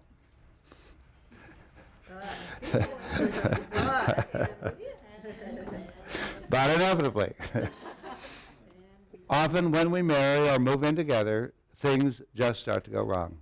In some cases, everything falls apart, the veil of illusion falls away, and it seems that our partners are different from what we thought they were. Disillusionment turns to anger, fueled by fear that we won't survive without the love and safety that were within our grasp. Since our partners are no longer willingly giving us what we need, we change tactics. We try to maneuver our partners into caring through anger, crying, withdrawal, shame, intimidation, and criticism, anything that works. You see, it's the unconscious agenda that sets up this wickedness, all right? We will make them love us. We think now. Now we negotiate for time, love, chores, gifts, measuring our success against an economic yardstick of profit and loss. So then he goes into the whole power struggle and how really what we're trying to do is to change the other person. And he's got a series of this. Consciousness is the key.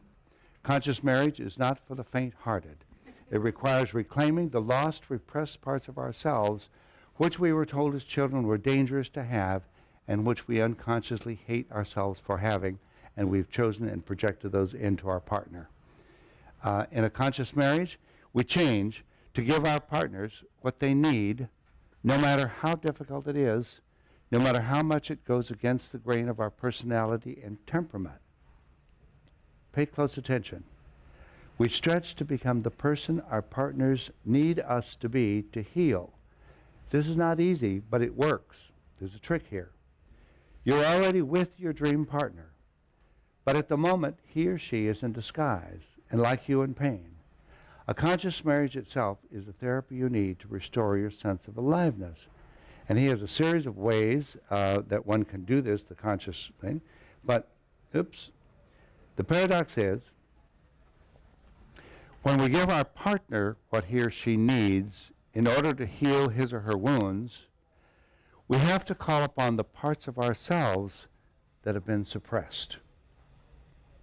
And in so doing, in pushing the limits of our habituated behavior in order to heal our partner, to give to our partner what our partner needs, the paradox is we heal ourselves, for we reactivate our own evolution towards wholeness. That is, we're trying to reclaim the parts of us that have been robbed by childhood, so that being the best partner is the point, rather than finding the best partner. So Harville Hendricks has capitalized on the Freudian insight that we have a compulsion to repeat the traumas of our childhoods and emotionally intimate adult relationships.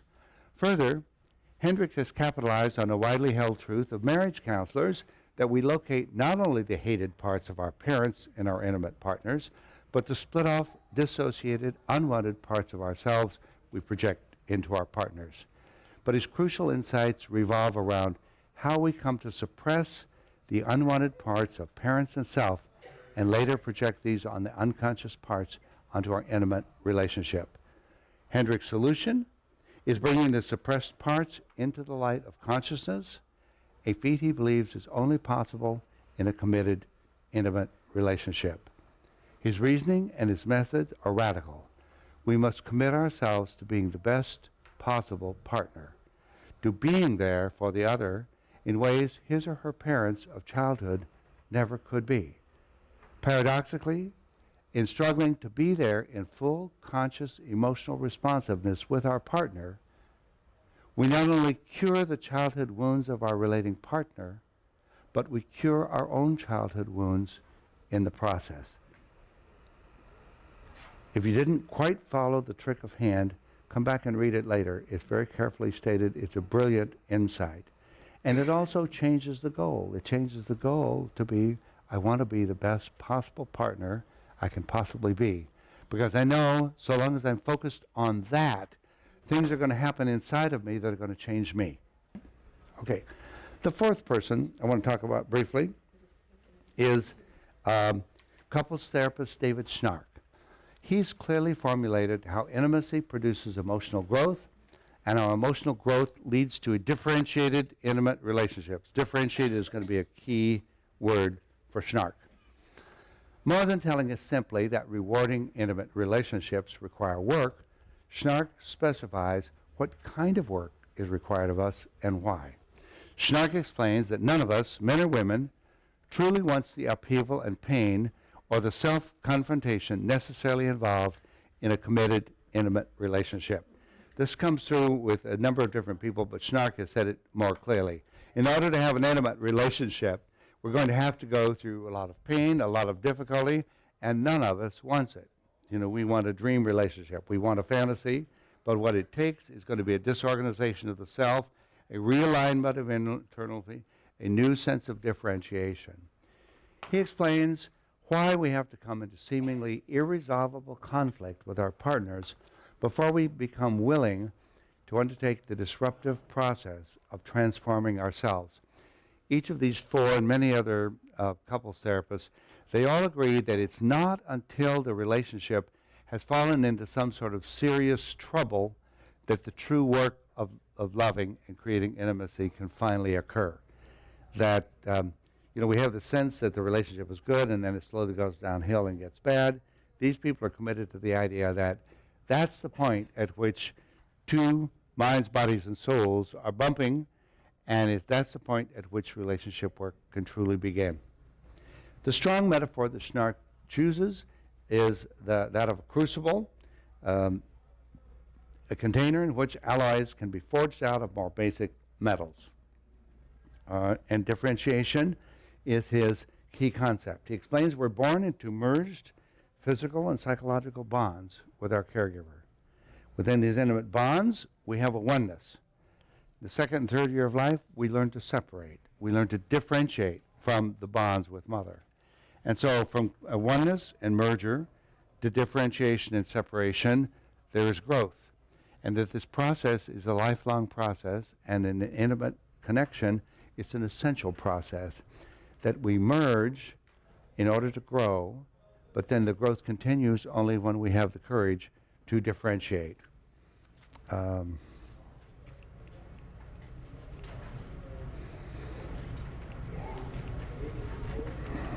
Okay, I want to pick up a certain place here that we'll do the summary on him. We're born into emotionally fused into intimate relationships with others. With time and encouragement, we begin to differentiate from others, to express our own needs and desires that are at odds with the surrounding relational milieu. That is, other valid intimacy, taking the goodness from others, gives way to self-valid intimacy. When I differentiate, I know that I'm a good person on my own. For Schnarch, personal growth always occurs within the context of emotionally committed, intimate relationships. We fall in love with each relationship partner, fall into a psychological merger in search of other validated intimacy. The price partners pay for validating each other in relationship is the price of losing oneself, one's capacity for self-validated intimacy. As differences inevitably show up and one disillusionment sets in, however, one can decide on a leap of faith and validate oneself rather than validate the other. Protests inevitably follow. The other experiences the self-validation move as an abandonment. The perceived abandonment and protest trigger a need in the other for self-soothing and self-validating move. At each step of the way, each partner needs the courage to make leaps of faith as well as the capacity for self-soothing and self-centering during the process of attaining greater self-validation. Schnarch's metaphor of the crucible as a well-bounded vessel for the high firing of different metals into strong allies provides an apt analogy for monogamous commitment as the container in which individual personal growth and strength can occur. According to Schnarch, the paradox involved in intensifying intimacy is that in order to reach our full energetic potential, we must be able to focus on what's going on inside the other person while simultaneously experiencing ourselves as separate from it, the paradox. And then to see where the mutual attention to meanings within the relationship takes us. The rest of the day, let me kind of outline it for you. When we come back from the break, first of all, on the last page is the course evaluation, so you need to get the course evaluation done so you don't get delayed at the end of the day. Then I'm going to tell you what my conclusions are. I've got a dozen of them based on my study, the Hedges' notions about the things we need to do. And then at that point in time, the last half hour, 45 minutes, we're going to shut down the cameras, see if we can turn a few chairs around, and see if we can just begin to talk to each other about what happened to us today. That is, this has been a fast and furious day. There's been lots of material, but I know the nature of the material has stirred every one of us in some deep way. We've been exposed to a lot of powerful thoughts. And I'm interested not in thoughts, I'm interested in gut level reactions. This hit me at this level because of this or of that. So we'll come back and I'll give you my conclusions, and then we'll kind of circle up if we can a bit. The room's a little awkward, but we'll do the best we can. And this is the time I'd like to hear you say what's happened to you and your thoughts about intimacy during the course of today. So let's take a 10-minute break and we'll continue. Okay. Part 4, developing intimacy skills. And so here are, after I've done a study and tried to write a couple of books on the topic that are on the way, what do I think of all this? And so this is Hedges. Number 1, I feel like when we're talking about developing relational skills, what are those skills going to look like? Number 1, learning to pay close attention to ourselves and our partners. We grow up trying the best we can to be simply who we are and to interact honestly and spontaneously. All our lives we receive feedback from other people telling us who they think we are or who they want us to be.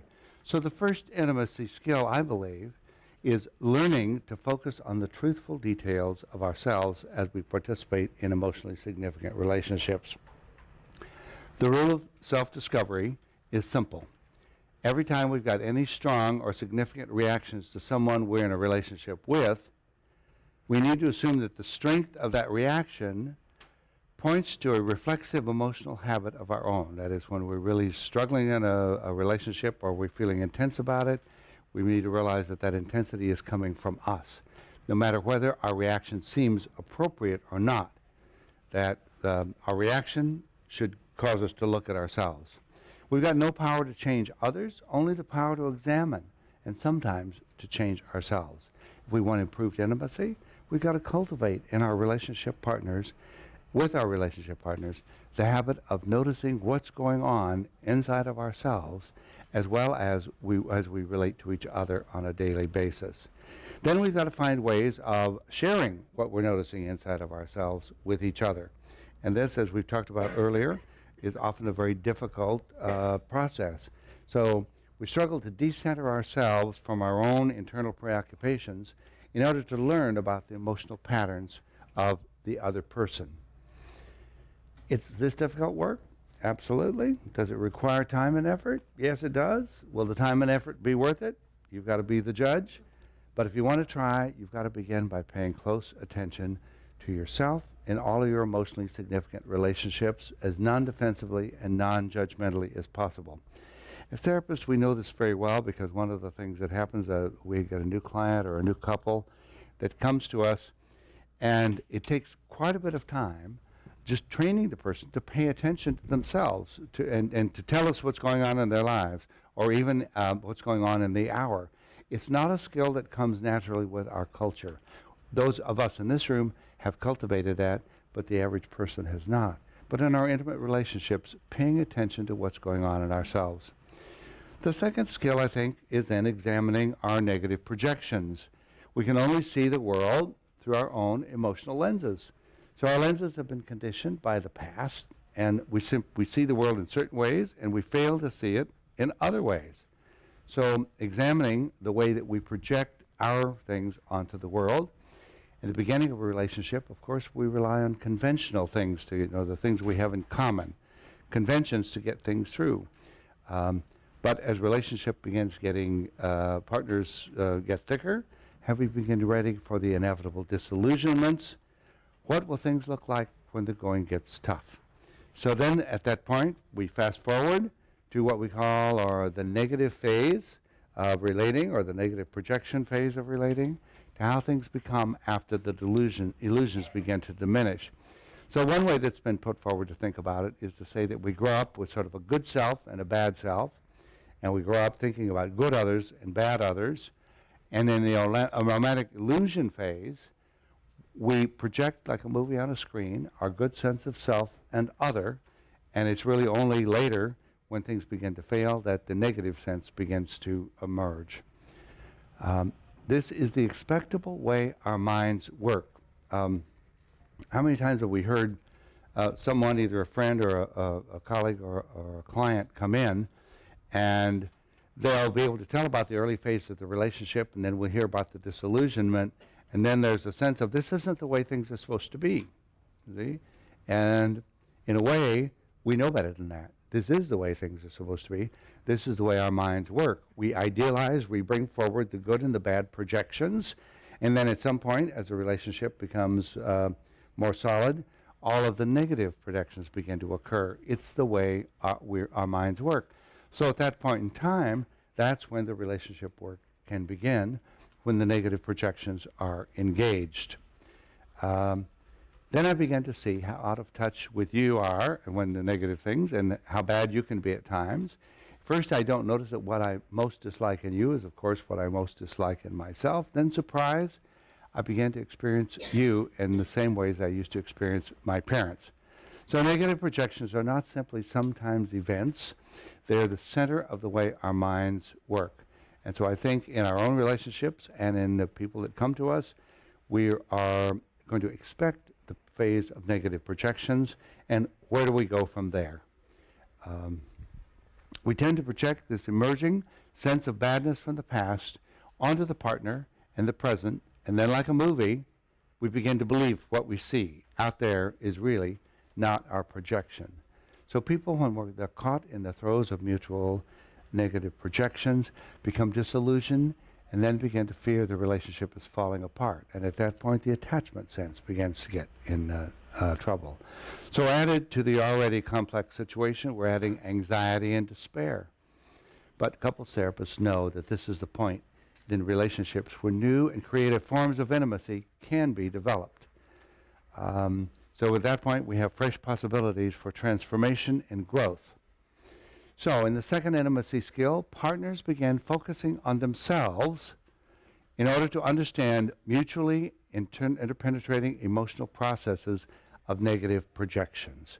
That is the only way to understand negative projections, is not to study my partner, but to study what's in me that I'm projecting. The third one I call developing the courage to relate, to come forward, to stand nose to nose with our partner and say, I've got some important things I've got to say here. This is when we have the greatest possibility of knowing or emotional relatedness patterns in ourselves that we've never known about before. We begin when we notice that we've got a strong emotional response to what's happening, and our strong emotional response is what tips us off that we are bringing an emotional load to the encounter. How do we discover what it is we're bringing? By non-defensively, non-accusingly attempting to discuss our puzzling reaction with our partner. That is often because what's coming up is unconscious. We don't have a way to begin talking about it sensibly. We understand somehow this is my stuff, but the only way I can begin to talk about it is why I'm so angry with you because you do blah, blah, blah, blah.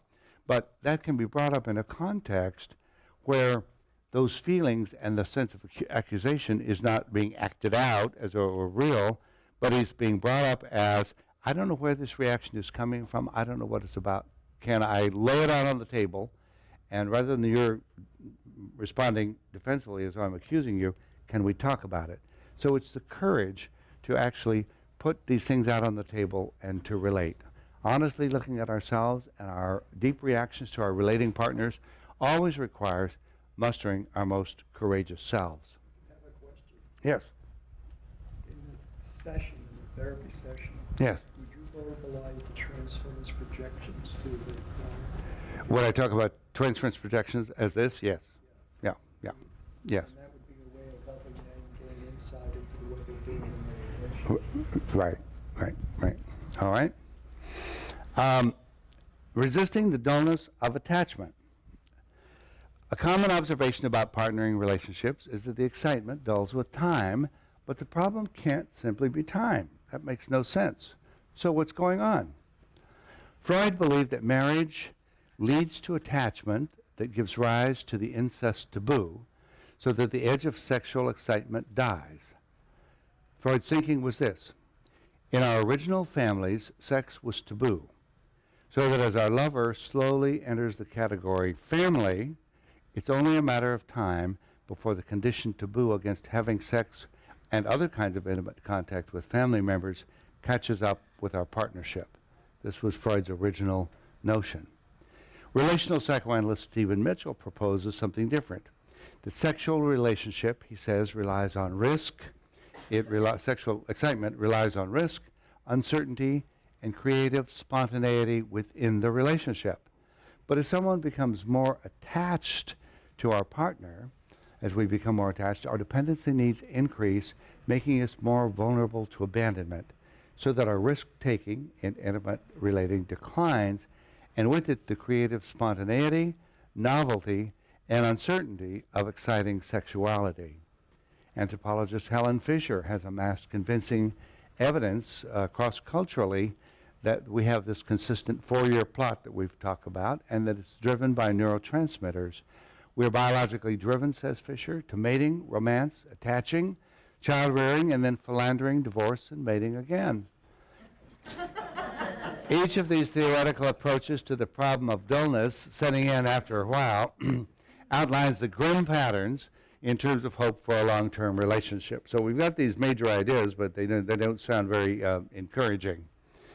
But despite the potentially grim prospects for long-term relationships that research suggests, all writers in the field observe exceptions to the pattern of relatively short-lived romantic relationships. Indeed, sometimes love lasts. Can we locate ways with each other that expand our capacities for intimacy? The fifth skill would be representing and tolerating otherness. We talked a lot earlier about otherness and the aspects of ourselves that don't fit with our accepted views of who we are or who the other person is. And so being able to bring forth into words, phrases, discussion, and finding ways to tolerate the inevitable otherness in ourselves and in our partners. Doing the best to represent, to mentalize the puzzling or surprising aspect of ourselves and our partners allows us to begin mutually exploring these split-off, denied aspects of otherness, hopefully to find ways of integrating them within the expanding co-consciousness of the relationship. What we're really talking about is increasing our sense of wholeness. That as children, we learned through our identity formation, as we talked about earlier, to split off whole sections of ourselves as not me, and to see other people in only the way we want to see them. And as we begin to expand that, as we begin to put that on the table for discussion, we have the possibility of developing more consciousness, more co-created consciousness about who we are, and therefore more wholeness of ourselves, to be able to reintegrate those parts that as children we were told were bad or shameful, but as adults we have the way of accepting as these are just parts of me. Mutually struggling to be as open and non-judgmental as possible goes a long way to start the mentalizing dialogue. In the long run, the couple's growing capacity to tolerate and even to value otherness has rich potential for expanding both people as well as the relationship. Third-party discussants, such as a therapist, can be very helpful in trying to bring in the otherness. In all these couples' books, some of the impressive examples are where something just seems intolerable, either in me or in you, and finally somebody brings it out in a couple's sense, and then it begins to become discussed, and then the fear, the shame begin to fade from it. It's like, oh, well, that's just a piece of who we are. That seems like a perfectly human thing. Why did I ever think that I was such a bad person for that? Representing and tolerating otherness. A sixth relationship skill we've talked about. No one likes the disruption, turmoil, disorientation, and fragmentation necessarily involved in expanding and realigning relationships. We strive for emotional harmony and security, but during the phase of negative projections and emergent otherness, we become distressed and insecure by the unfortunate aspects of ourselves and the relating others that we experience as newly emerging.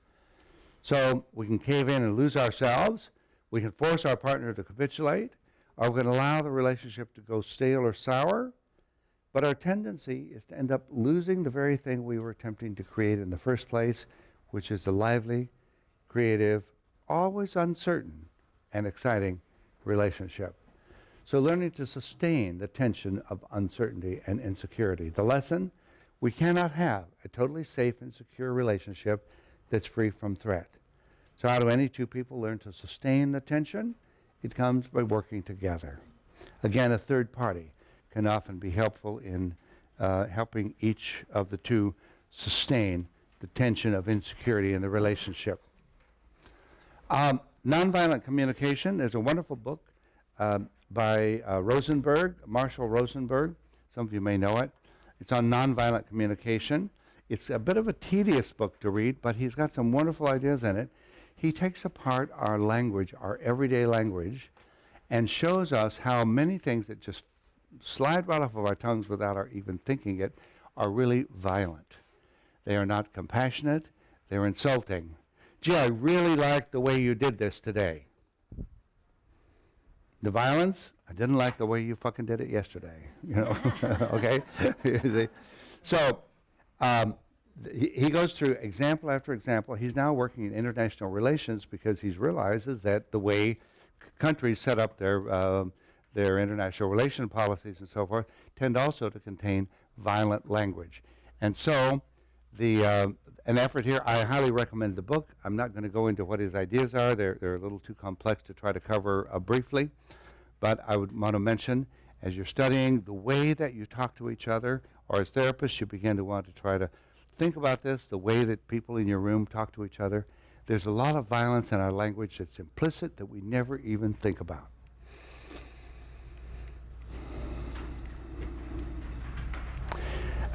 Then making contact with the 7 deadly fears. I mentioned them earlier. Relational fears relieve a chronic mark. I told you what the fears were, and that they set up somatic constrictions. And one of the things we want to do in our relationship work is to try to be honest with each other about what I'm afraid of now, what I'm afraid is going on. That the little episode that happened the other night at dinner, or at your mother's house, or something like that, it kind of scared me. I wasn't sure what it was. I felt tense, but later I thought, I'm frightened by that. Becoming fully alive in love and life. Our growing up experiences have left us silently terrified of intimate relationships because we've all been repeatedly injured by our intimates. When we pay close, honest attention to ourselves, we will note that we do not want to examine our negative projections. We do not want to develop the courage to relate. We do not want to resist the dullness of attachment. We do not want to learn to tolerate otherness. We do not want to sustain the tension of uncertainty or insecurity, or to make contact with the 7 deadly fears. When we get honest with ourselves and our partners, we see altogether too often that instead of facing the fear, uncertainty, and internal disruption required to realign our relationships, we'd rather turn the other way, project and blame, deny otherness, pretend that we're fearless, and then move to a better relationship that suits us better. It's the American way. When it gets right down to it, Stephen Mitchell has said it most clearly. We're highly invested in degrading our love, in sabotaging the very intimacy that we hope the most to establish and to enjoy. How and when do we stop this deadly relationship cycle that's been endlessly repeated down the millennia? Some few couples have succeeded in achieving intensely satisfying long-term relationships. Do the exceptions to the rule show that the rule is basically wrong and that we can have sustained intimate relationships? Or do we need to learn to accept our historical fate of serial monogamy, of changing partners every 4 years before hopeless boredom sets in? Can we become fully alive in love and life, or are we forever doomed to live in fear, constriction, short-term relationship unhappiness? Can we make love last? After my research into the question of can we make love last, I've got a few personal opinions, and here they are. It seems to me that the evidence is in regarding our genetic and anthropological history. That is, our species is set up to create and emotionally endure short-term serial monogamy. Lust, love, and attachment, followed by philandering, grief, and remating, are certainly our dominant genetic heritage. The possible biological advantage to young people shifting partners to mix the genes may indeed be our history. But at this point in human life, the vast majority of intimate relationships now serve other purposes than simply to mix the genes, other purposes that enrich human life.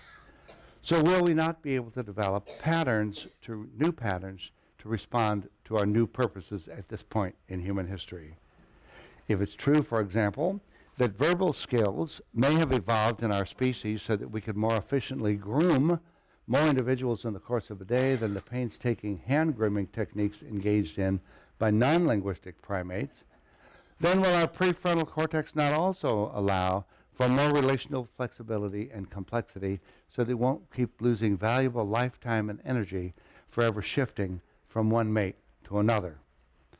we've certainly demonstrated the capacity to restrain, for example, openly violent, competitive, and dominant strivings in the workplace. We've developed the capacity to work towards non-prejudicial human equality, to move in the direction of providing equal opportunity for diverse peoples. We've demonstrated a capacity to move in all these directions. Can we not also overcome our historical destiny in love?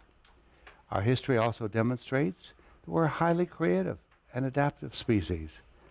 When we finally realize how much energy and effort goes into building a workable, intimate relationships, will we not also be able to take into consideration the high cost of perennially shifting from one relationship to another? Our new technologies have allowed us in the last 2 decades to understand our nature more clearly and to delineate the ways people can more rewardingly engage in intimate intersubjective relationships. What we've looked at today is like a whole new set of ideas from research. We suddenly have a whole new set of possibilities.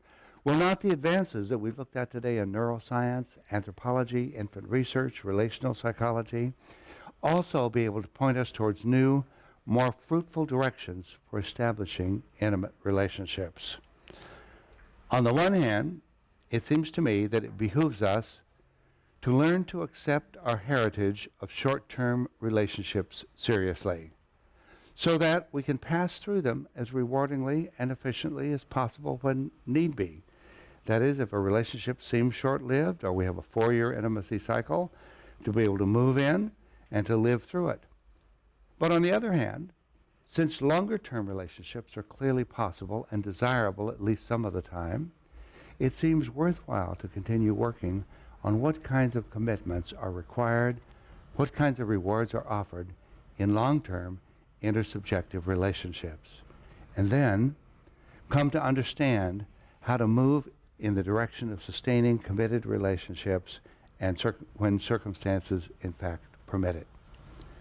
Our long-term relationship expectancy has been historically dictated by patriarchies, contrary to what appears to be our fundamental biological nature. So at this point in time, we need to release our culturally conditioned expectations about what relationships should be for us or anyone else, so that none of us become unnecessarily weighed down with guilt for not trying hard enough, so that we're not burdened with shame or a sense of failure for not having good or lasting relationships, or confused or needlessly dissatisfied because we don't have the right kind of relationships. Relationships are, and relationships end.